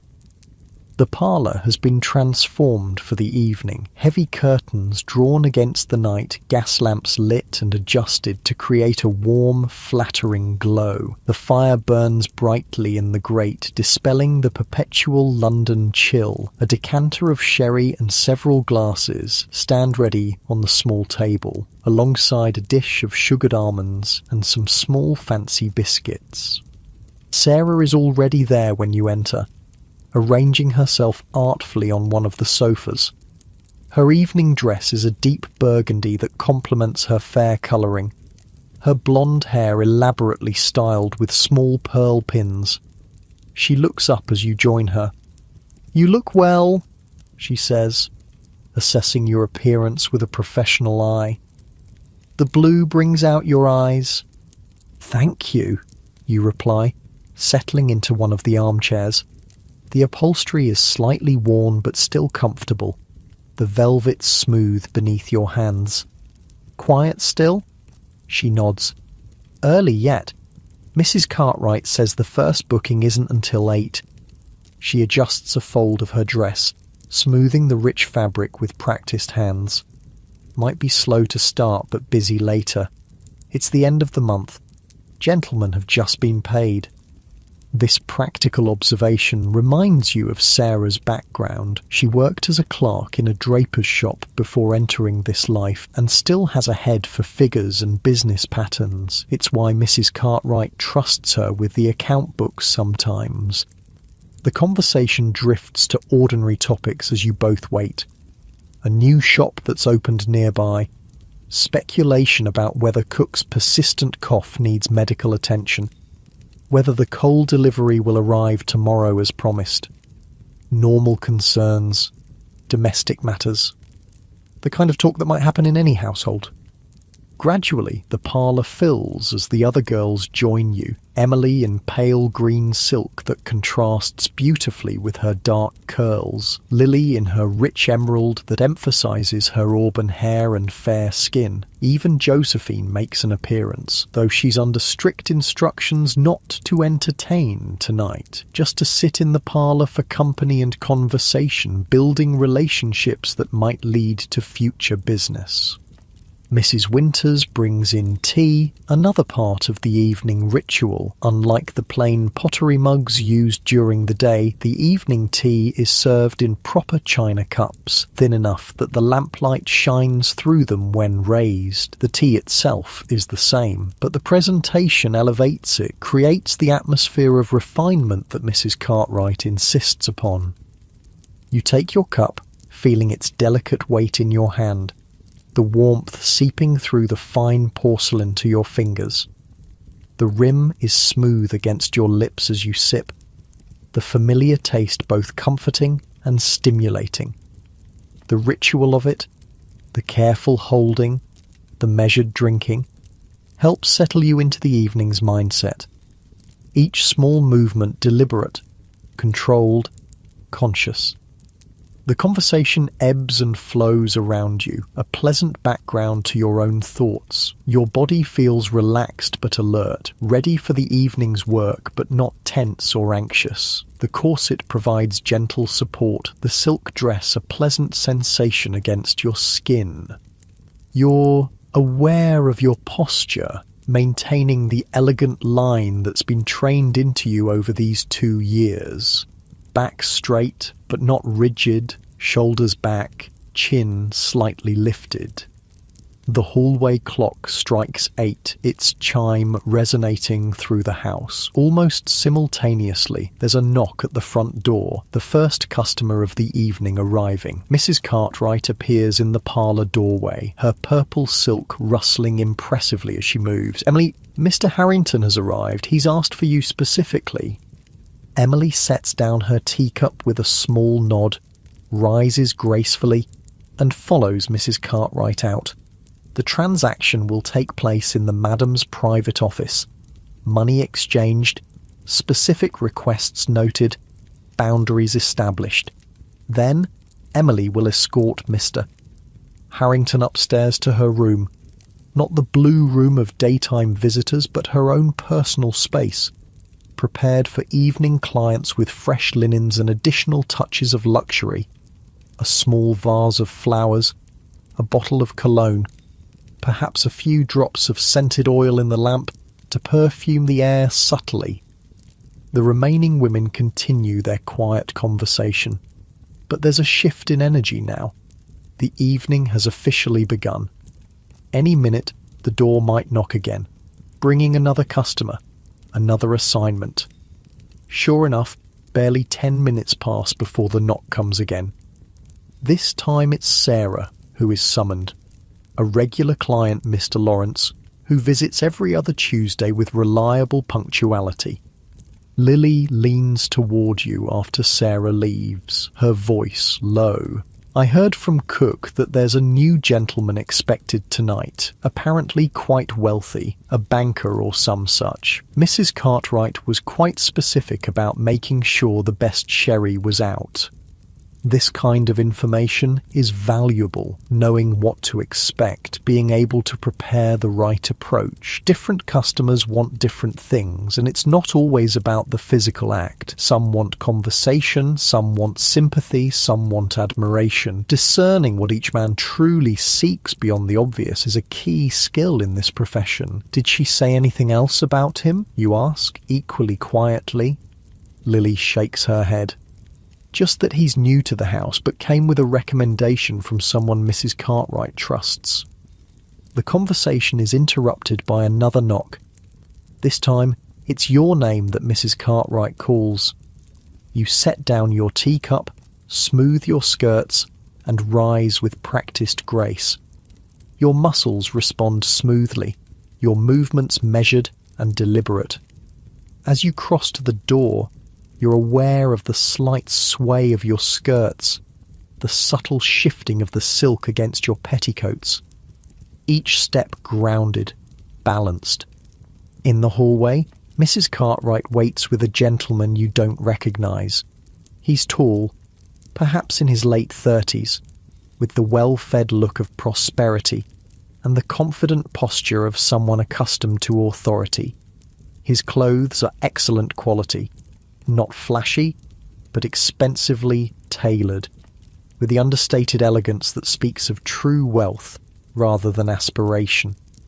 "Mary, this is Mr. Hamilton," Mrs. Cartwright says smoothly. "Mr. Hamilton, may I present Mary, one of our most accomplished young ladies." You curtsy slightly, offering your hand with a small smile. "A pleasure to meet you, Mr. Hamilton." He takes your hand briefly, his grip firm but not aggressive. His eyes, grey and sharp, assess you with obvious appreciation but without the overtly leering quality some men display. "The pleasure is mine, I'm sure." Mrs. Cartwright makes a small gesture toward her office. "If you'll just step this way for a moment, Mr. Hamilton, to settle the business details. Mary, perhaps you could wait in the parlour. This is standard procedure. The financial arrangements are never discussed in front of the girls, maintaining the fiction that this is a social encounter rather than a commercial transaction." You nod and return to the parlour while they disappear into the office. Lily raises an eyebrow inquiringly when you re-enter. "The new one?" "Yes," you confirm, resuming your seat. "Seems the respectable type. Banker or lawyer, I'd guess from the clothes and manner." She nods, understanding the unspoken assessment. Different types of men require different approaches. The respectable ones often want more elaborate pretense, more conversation, more courting ritual, more assurance that this is somehow different from a straightforward exchange of money for services. Within a few minutes, Mrs. Cartwright returns to the parlour, Mr. Hamilton at her side. "Mary, perhaps you'd be so good as to show Mr. Hamilton to your room. I believe you'll find you have much in common to discuss." This is her way of conveying the specific requirements. The emphasis on discuss suggests he's paid for conversation as well as physical service, not unusual among the more educated customers. You rise again, moving toward him with a warm smile. "Would you care for some sherry first, Mr. Hamilton? Or shall we go directly upstairs?" "I believe I would enjoy a glass," he replies, his accent confirming your guess about his social position. Educated, but not aristocratic. Upper middle class, probably. You pour 2 small glasses from the decanter, handing one to him with a practiced movement that allows your fingers to brush against his, a small calculated intimacy that establishes the first physical connection. His response, a slight smile, a moment of held eye contact, tells you he's not uncomfortable with such gestures. The conversation begins with easy topics: the unseasonably cold weather, a recent concert at the Albert Hall that he attended, a neutral observation about the increasing traffic in London's streets. You listen attentively, responding with just enough knowledge and insight to be interesting without challenging his evident self-image as the more worldly and informed party. It's a familiar dance, this conversation. Leading without appearing to lead, creating a space where he can feel interesting and appreciated. Your body language supports the impression, leaning slightly forward to indicate interest, maintaining eye contact, offering small smiles at appropriate moments. All calculated, all practiced, yet executed with enough genuine attention to seem natural. When his glass is empty, you set your own down, still half full. You never drink much while working, and stand. Shall we continue our conversation somewhere more comfortable, Mr. Hamilton? He nods, rising as well. Lead the way, my dear. Your room is on the second floor, at the back of the house. It's small but carefully arranged to create an impression of intimacy and comfort. The bed, larger and more elaborate than the one you actually sleep in, dominates the space, made up with clean linens and several pillows. A small fireplace holds a modest fire, enough to take the chill from the air. The washstand is equipped with a fresh pitcher of water, clean towels, and a bar of good soap. A screen in the corner provides a semblance of privacy for undressing.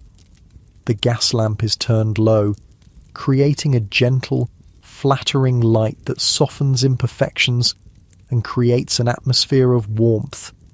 A small vase of hothouse flowers, an extravagance, but one that Mrs. Cartwright considers worthwhile for evening clients, adds a touch of colour and scent. Mr. Hamilton looks around with approval. "Charming," he comments. "Quite charming." "Thank you," you reply, closing the door softly behind you. "Please, make yourself comfortable." What follows is the standard pattern of such encounters. More conversation, growing gradually more personal. The slow transition from talking to touching. The negotiation, unspoken but clear, of what will and won't happen. The physical act itself, performed with professional skill and apparent enthusiasm. Mr. Hamilton proves to be a considerate partner, not rough or demanding, mindful of mutual pleasure even in this purchased intimacy. When it's over, he doesn't immediately withdraw but lingers, an arm draped casually across your waist as you lie beside him in the rumpled bed. "You're very good at what you do," he says after a while, his voice thoughtful rather than lascivious. "Thank you," you reply simply. There's no point in false modesty or elaborate denials. You are good at this work, having learned its skills as diligently as you once learned sewing. "How did you come to be here?" he asks, his tone curious but not judgmental. "If you don't mind my asking, you seem different from what I expected." This question is not uncommon from new clients. They want to hear a story, usually one that confirms their preconceptions or satisfies some particular narrative they find appealing. The seduced innocent, the fallen lady, the secretly passionate woman who couldn't be contained by conventional society. You could invent such a tale easily enough, but something about his manner, genuinely interested rather than pruriently curious, inclines you toward a version closer to truth. "I was a seamstress," you tell him, your voice matter of fact. "The pay wasn't enough to live on, not really. 16 hours a day, eyes straining in bad light, fingers bleeding in winter, and still never quite enough for rent and food." You pause, feeling the memory's distant echo. "This pays better. The hours are shorter, the conditions more comfortable." He's silent for a moment, his expression thoughtful. "A rational economic decision, then?" "Yes," you agree, though not one society views rationally. This small philosophical exchange seems to interest him. He props himself up on one elbow, looking at you with increased attention. "Do you find that paradoxical?" that what is essentially a market transaction is viewed with such moral condemnation. The conversation continues in this unexpected direction, a genuine discussion of economics, morality, and gender politics. It's refreshing in its way, this treatment as a thinking being rather than merely a body. Your mind engages with the ideas, your responses revealing more of your intelligence than you typically display to customers. Eventually, the hallway clock chimes the hour, a reminder that the purchase time is coming to an end. Mr. Hamilton sighs, then smiles ruefully. "I've spent more time talking than I intended," he says, beginning to gather his scattered clothes, "though I don't regret it in the least." "Nor do I," you reply honestly. "It's been an unusually pleasant encounter, physically undemanding and mentally stimulating. You're welcome to return anytime." The standard farewell phrase carries more sincerity than usual. He does seem like someone who could become a desirable regular, respectful, hygienic, interesting to talk to, and presumably wealthy enough to visit often. He dresses efficiently but without rushing, maintaining dignity in what could be an awkward transition. When he's fully clothed again, he reaches into his waistcoat pocket and produces a small additional coin beyond what he's already paid Mrs. Cartwright. "For the conversation as much as anything else," he says, placing it on the small table rather than directly in your hand, a gesture that somehow feels more respectful, less transactional. "Thank you," you say, not reaching for it yet. "It was genuinely interesting." He nods, seemingly pleased by this response. "Perhaps I'll return next week, if that would be convenient." "I'd be delighted," you tell him, the professional phrase again carrying unusual truth. With a final smile and slight bow, he leaves. You hear his footsteps on the stairs, then Mrs. Winter's voice greeting him in the hallway below. She'll see him out discreetly, ensuring he doesn't encounter anyone arriving or departing. Alone now, you begin the after-customer routine. Washing, changing the linens, restoring the room to order. The physical movements are automatic, requiring little conscious thought. Your body knows this dance well. The efficient stripping of the bed, the thorough but quick washing at the basin, the smooth remaking with fresh sheets from the chest.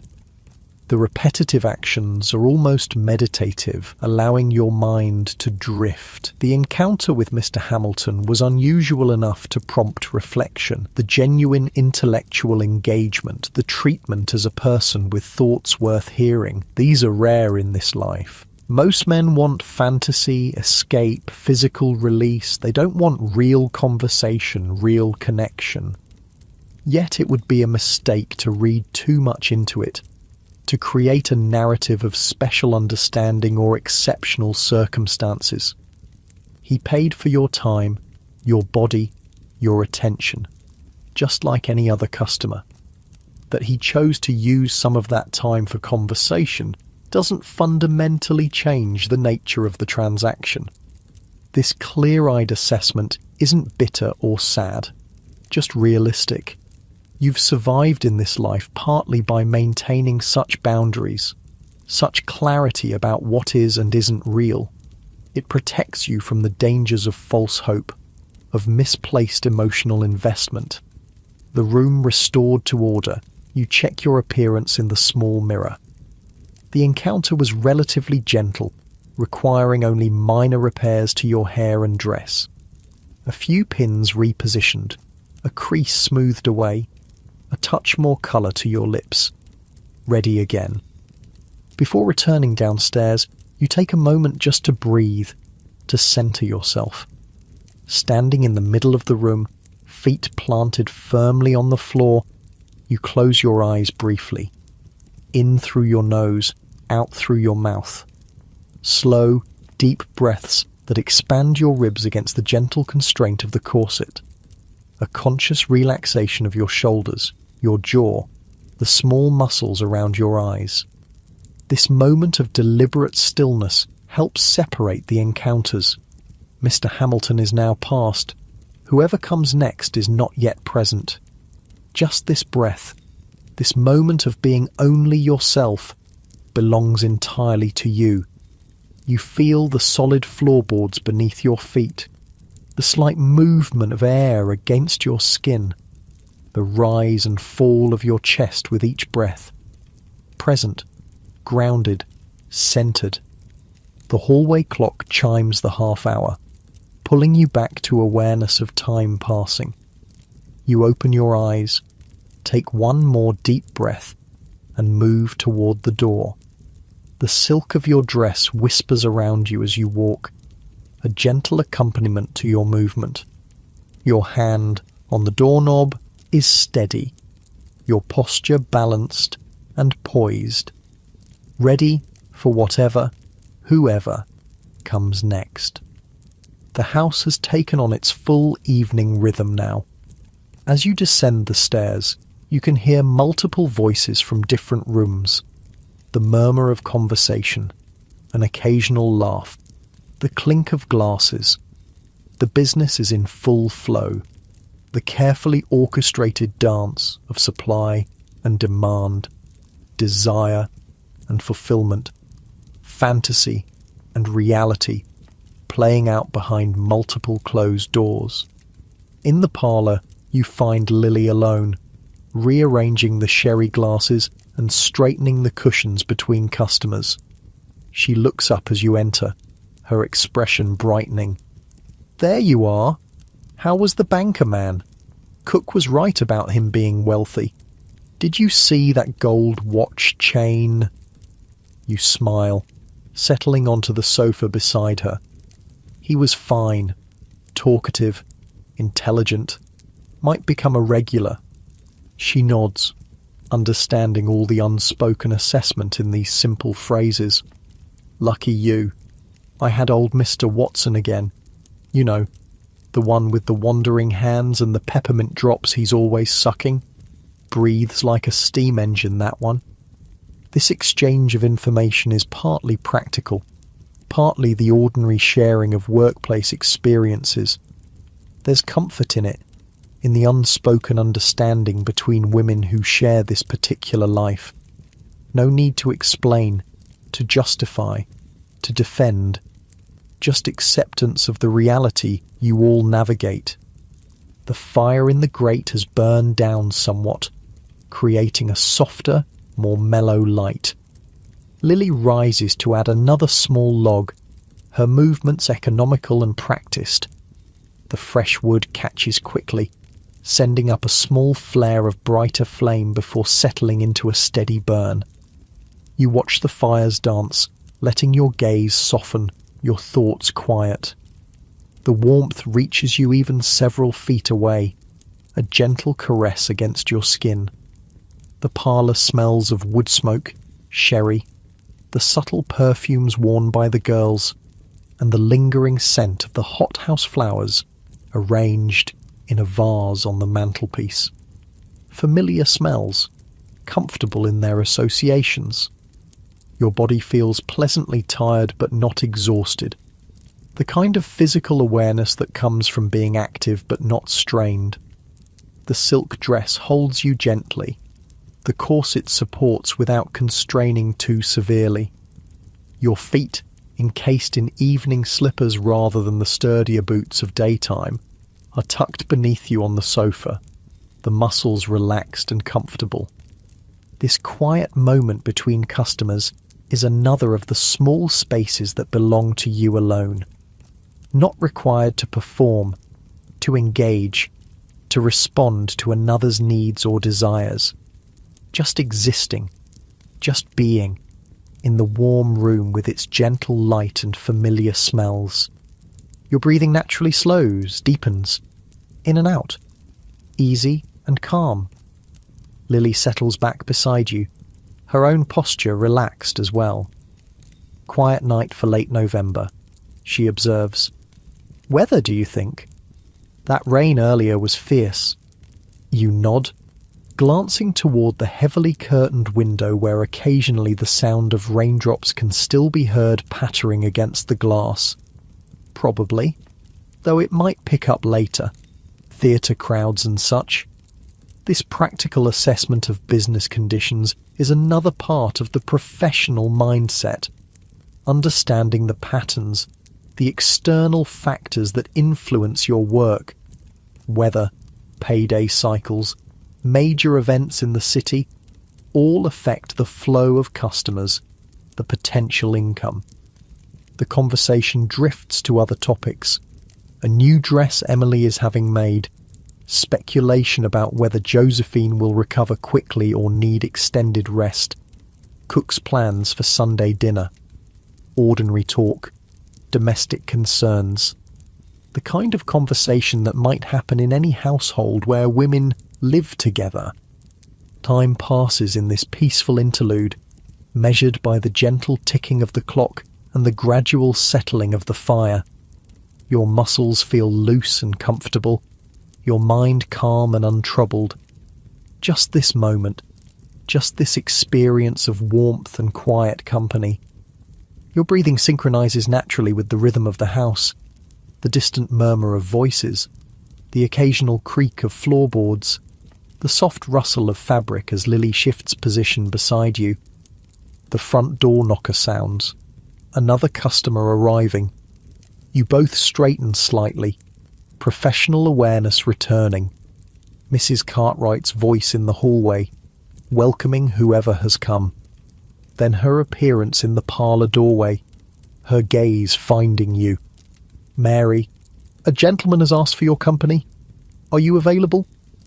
You rise smoothly from the sofa, feeling the pleasant weight of the silk dress settling around you as you stand.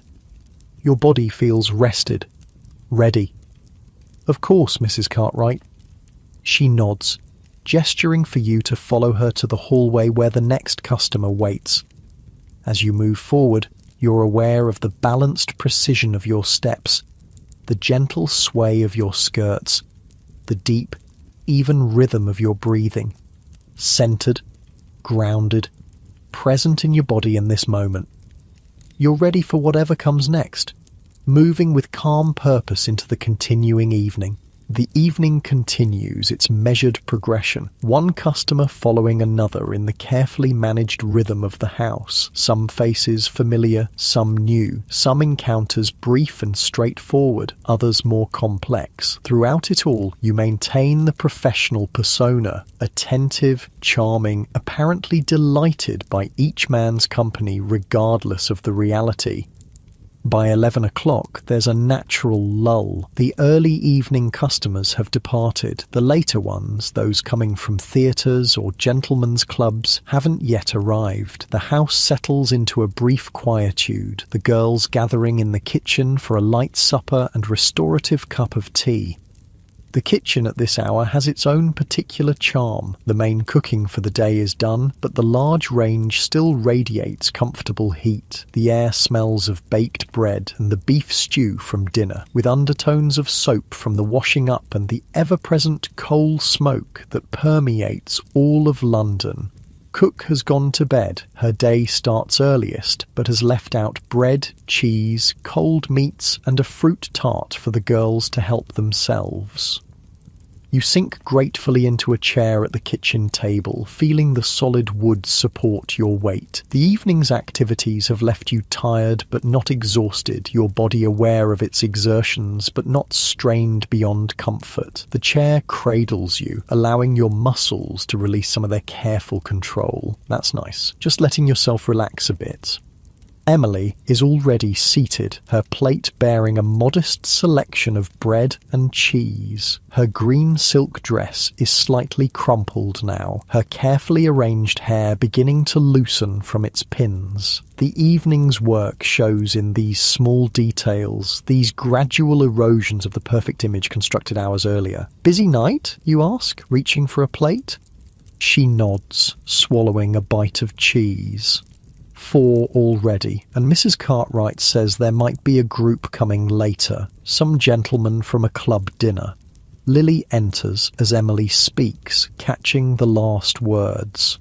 I heard the same. Private dining room at the George, apparently. 6 or 8 men at least, if they all come. This news prompts mixed feelings. More customers means more income, but also more work when you're already feeling the evening's effects. Still, it's what you're here for, the purpose of this life. You select some bread, cheese, and a slice of cold beef, arranging them neatly on your plate. The simple food is appealing after the evening's exertions. Substantial, satisfying, no pretense or performance required in its consumption.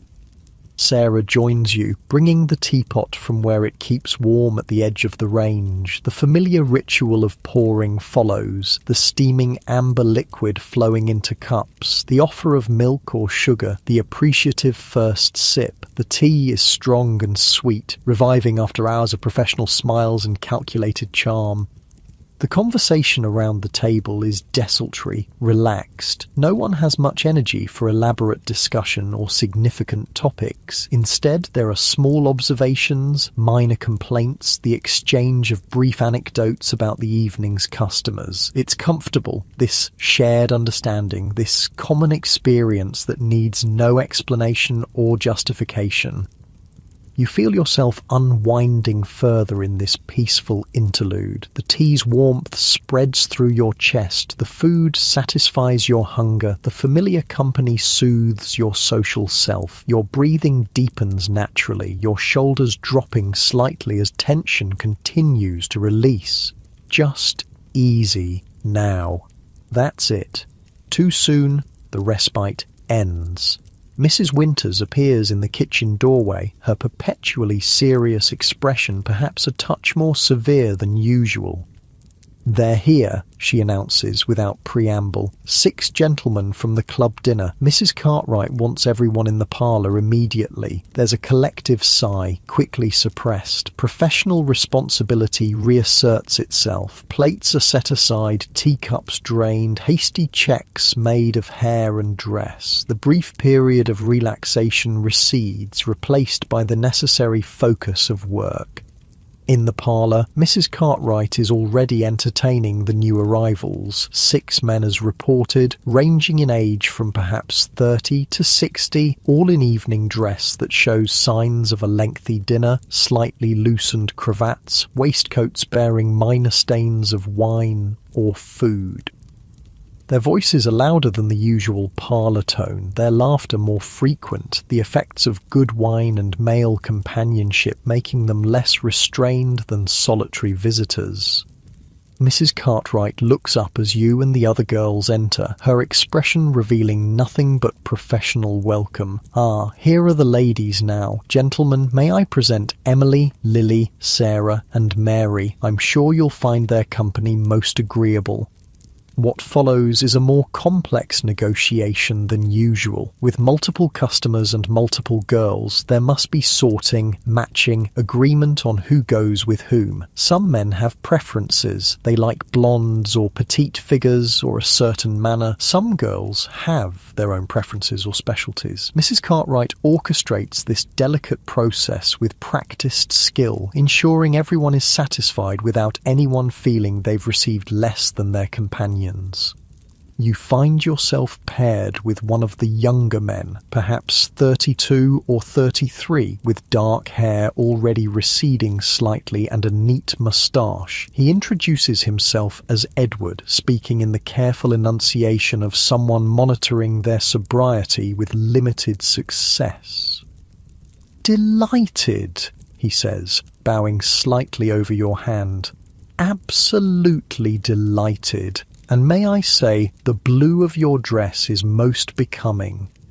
The standard compliment is delivered with sufficient warmth to suggest he actually means it, or at least believes he does in this moment. You smile, thanking him with the practiced grace that such comments always receive. The professional machinery of your mind He's already assessing, categorizing, planning the approach. Slightly drunk but not incapacitated, eager but not aggressive, probably married. There's a pale band on his finger where a ring has been recently removed.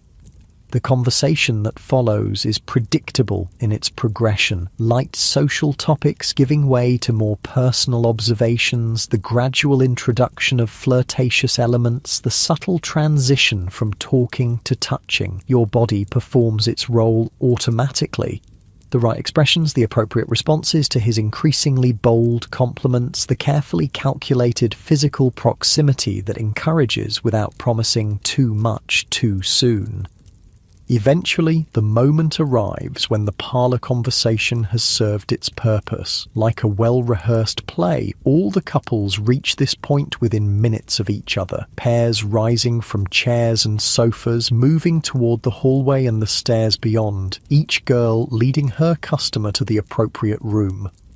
The encounter with Edward is unremarkable, neither particularly pleasant nor especially difficult. He's too affected by wine to prolong matters, too conventional to request anything unusual. When it's over, he falls into a light doze, his breathing deep and regular beside you in the rumpled bed. You lie still for a few moments, giving yourself this small period of rest. The room is warm from the fire and recent activity, the air heavy with the mingled scents of sex, cologne, and the lingering trace of your lavender water. Outside, rain has begun again, pattering against the window in an irregular rhythm. Distant sounds filter through the house, voices, laughter, the creak of floorboards as someone passes in the hallway. Your body feels the familiar sensations of these moments after, the slight stickiness of skin, the particular muscular awareness that follows such activities, the gradual return to normal breathing. Not unpleasant, just physical realities, the body's honest responses beneath the professional performance. Edward stirs beside you, moving from doze to wakefulness with a small start. "Oh," he says, momentarily confused. I do apologise." "Not at all," you assure him, the professional voice returning smoothly. "You seemed peaceful. I didn't wish to disturb you." He smiles, relieved by this gracious interpretation of his brief lapse. The aftermath proceeds according to the usual pattern. Brief, slightly awkward conversation, the careful separation of bodies, the methodical reclaiming of scattered clothing. You help him with his cravat, your fingers deft with the familiar knot. He thanks you with genuine gratitude for this small service, for the larger one preceding it, for the entire constructed experience that allows him to return to his normal life with certain needs satisfied and his self-image intact. Once he's gone, you perform the now familiar routine of restoration, washing, changing linens, ordering the room. The physical actions are automatic, requiring little conscious thought. Your body knows these movements, performs them with economical grace while your mind drifts in the quiet aftermath. It's been a long day, you realise, from the early morning awakening through the various phases, chores, doctor's visit, afternoon customer, evening preparations, multiple evening clients, each requiring different aspects of yourself, different kinds of attention and performance. The accumulated weight of all these hours, all these interactions, settles into your awareness as a profound physical and mental fatigue. Not an unpleasant feeling, this particular tiredness. There's satisfaction in it. Work completed, income earned, challenges met. Your body feels thoroughly used but not abused. Your mind weary but not distressed. Just the natural exhaustion that follows sustained effort and attention. The body and brain signal that rest is now required.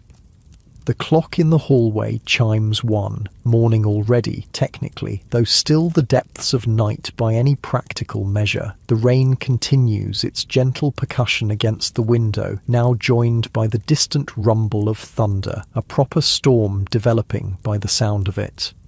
You finish the room's restoration and check your appearance one final time. The blue silk dress is definitely showing the effects of the long evening. Small creases set in, a slight loosening of the careful fit. Your hair has partially escaped its pins despite repeated adjustments, and the subtle cosmetics have worn away to almost nothing. Still presentable, but the immaculate image of early evening is long gone. Returning downstairs, you find the parlour empty except for Mrs. Cartwright, who sits in her customary chair completing some notes in her account book. She looks up as you enter, her shrewd eyes taking in your appearance with a single glance. "I believe that's all for tonight, Mary," she says, her voice showing the first hints of her own fatigue. "The last gentlemen have gone, and I don't expect more at this hour, especially with the weather turning." Relief flows through you at these words. Permission to end the workday, to shed the professional persona, to retire to the privacy of your own true bed and genuine rest. "Thank you, Mrs. Cartwright. Shall I help with anything before going up?" She shakes her head, closing her book with a decisive movement. "No need. Mrs. Winters has seen to the doors and windows. Cook will handle things in the morning as usual." She rises, smoothing her purple silk with automatic precision. "Good night, then." "Good night, Mrs. Cartwright." This brief exchange marks the official end of the working day, the transition back to private existence. You climb the stairs to the top floor, each step requiring slightly more effort than it did hours earlier. Your body is definitely ready for rest, the accumulated fatigue of the day making itself fully known now that professional demands have ceased.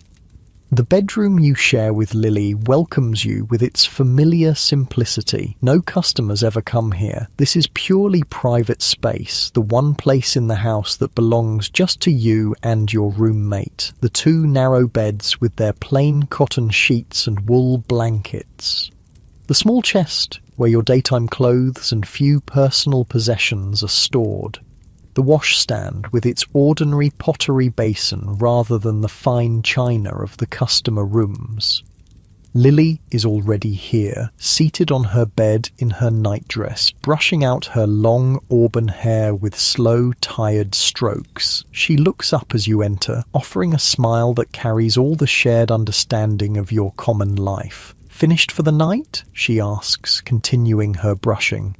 "Yes, thank God." Mrs. Cartwright says that's all. With the storm coming on, you begin the process of undressing, your fingers working at buttons and hooks with automatic skill despite their tiredness. "How was your evening?" She shrugs, the gesture eloquent in its simplicity. "The usual. Nothing remarkable.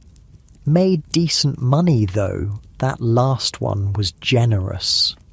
This exchange of minimal information is enough. You both understand the reality behind the brief words, the complex experiences condensed into these simple phrases. There's comfort in this shared knowledge, this lack of need for explanation or elaboration. The blue silk dress comes off with relief, the corset following with even greater satisfaction. Your lungs expand fully for the first time in hours as the restrictive garment is set aside. The cool air of the bedroom feels wonderful against your skin, a small physical pleasure that belongs entirely to yourself. The nightdress that follows is plain cotton, well worn and soft from many washings. Its familiar embrace settles around you like a blessing. Comfortable, undemanding, requiring no performance or pretense, you unpin your hair, letting it fall loose around your shoulders. Then begin to brush it out, as Lily has done. The repetitive strokes are soothing. The slight pull against your scalp, a pleasant sensation that helps release the last of the day's tensions. "Do you ever wonder what it would be like?" Lily asks suddenly, her voice quiet in the lamplit room. "A different life, I mean."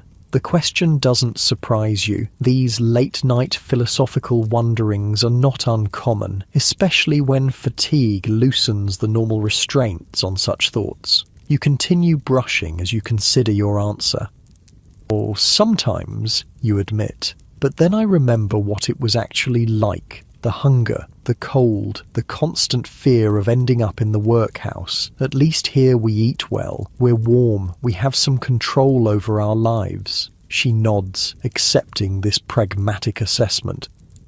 I suppose that's it, isn't it? Not good versus bad, just different kinds of difficult, different prices to pay. Yes, you agree, setting down your brush. Different prices. This small moment of shared reflection feels valuable, an acknowledgement of the reality you both navigate without either romanticism or despair, just clear-eyed understanding of the world as it is, the choices available to women like yourselves in this time and place. The conversation drifts to more immediate matters as you both complete your preparations for sleep. Plans for the morning, a reminder about laundry day, speculation about whether the storm will affect tomorrow's deliveries, ordinary concerns, domestic details, the anchoring minutiae of daily life, daily. Finally ready, you extinguish the lamp and slip beneath the covers of your bed. The sheets are cool at first, gradually warming with your body's heat. The mattress, stuffed with horsehair and somewhat lumpy, nonetheless feels wonderfully comfortable to your tired body. You shift slightly, finding that perfect position where everything aligns just right. That's better.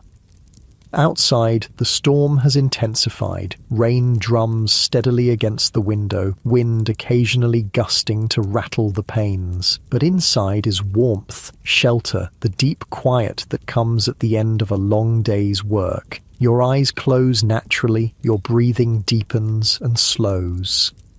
Lily's voice comes softly through the darkness. "Night, Mary." "Good night, Lily," you murmur in response, the words slightly blurred with approaching sleep. The day's events begin to loosen their hold on your mind, the specific memories gradually giving way to more general impressions, sensations, feelings. The physical reality of your body in the bed becomes your primary awareness. The weight of the blanket, the softness of the pillow beneath your head, the pleasant heaviness of your limbs as they relax completely. Your breathing finds its natural sleeping rhythm. Deep, slow, regular, in and out, easy and calm. Each exhale seems to carry you deeper into relaxation. Each inhale brings you closer to the waiting realm of sleep. Your mind grows quiet, thoughts becoming less distinct, less demanding of attention.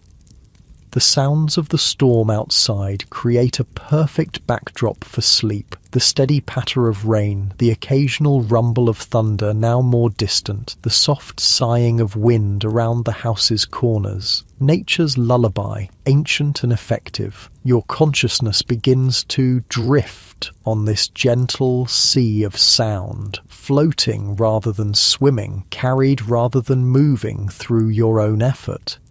In this drowsy state, at the threshold of sleep, a kind of wisdom sometimes emerges, not the sharp clarity of full wakefulness, nor the chaotic imagery of dreams, but something in between, a perspective that sees beyond the immediate struggles and small victories of daily existence, to the broader patterns of human experience.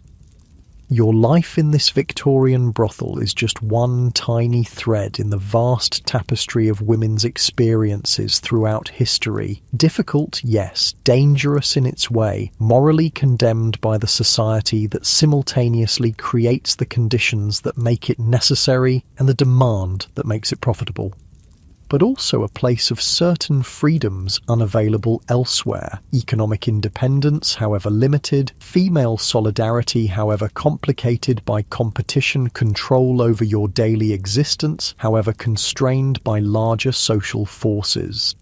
The weight of history, of all the women who came before you finding their complex paths through similarly constrained choices, feels momentarily present, not as a burden, but as a kind of company. You're not the first to navigate these waters, not the last. The particulars change, the fashions, the specific economics, the exact social structures, but some essential quality of the experience remains constant across time. This thought brings a strange comfort as you sink deeper towards sleep. Your breathing gets even slower, your body heavier against the mattress, so comfortable now, just letting go completely. The Victorian world outside continues its complex dance. The strict social hierarchies, the profound inequalities, the elaborate hypocrisies that allow it all to function. But here in this room, in this moment, there's just the simple reality of a human body needing rest, a mind seeking the renewal of sleep. The most basic requirements of existence, unchanged since the beginning of humanity.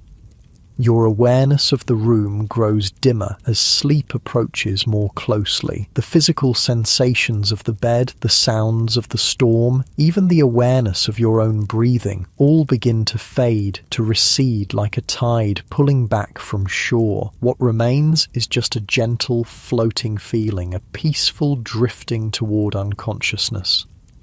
Sleep now. Let yourself sink deeper into that perfect relaxation. Your eyelids are heavy, so heavy it would take too much effort to open them now. Your limbs feel pleasantly weighted, impossible to move, even if you wanted to, which you don't. You just want to drift all the way down into deep, restful sleep. That's it. Just let go completely. The day is done. The work is finished. Nothing more required of you now except to rest, to renew, to dream perhaps of different possibilities, different worlds, but for now, just sleep. Deep and peaceful, easy and calm. Sleep now. Sleep well. Drifting deeper with each breath, down and down into perfect, complete rest.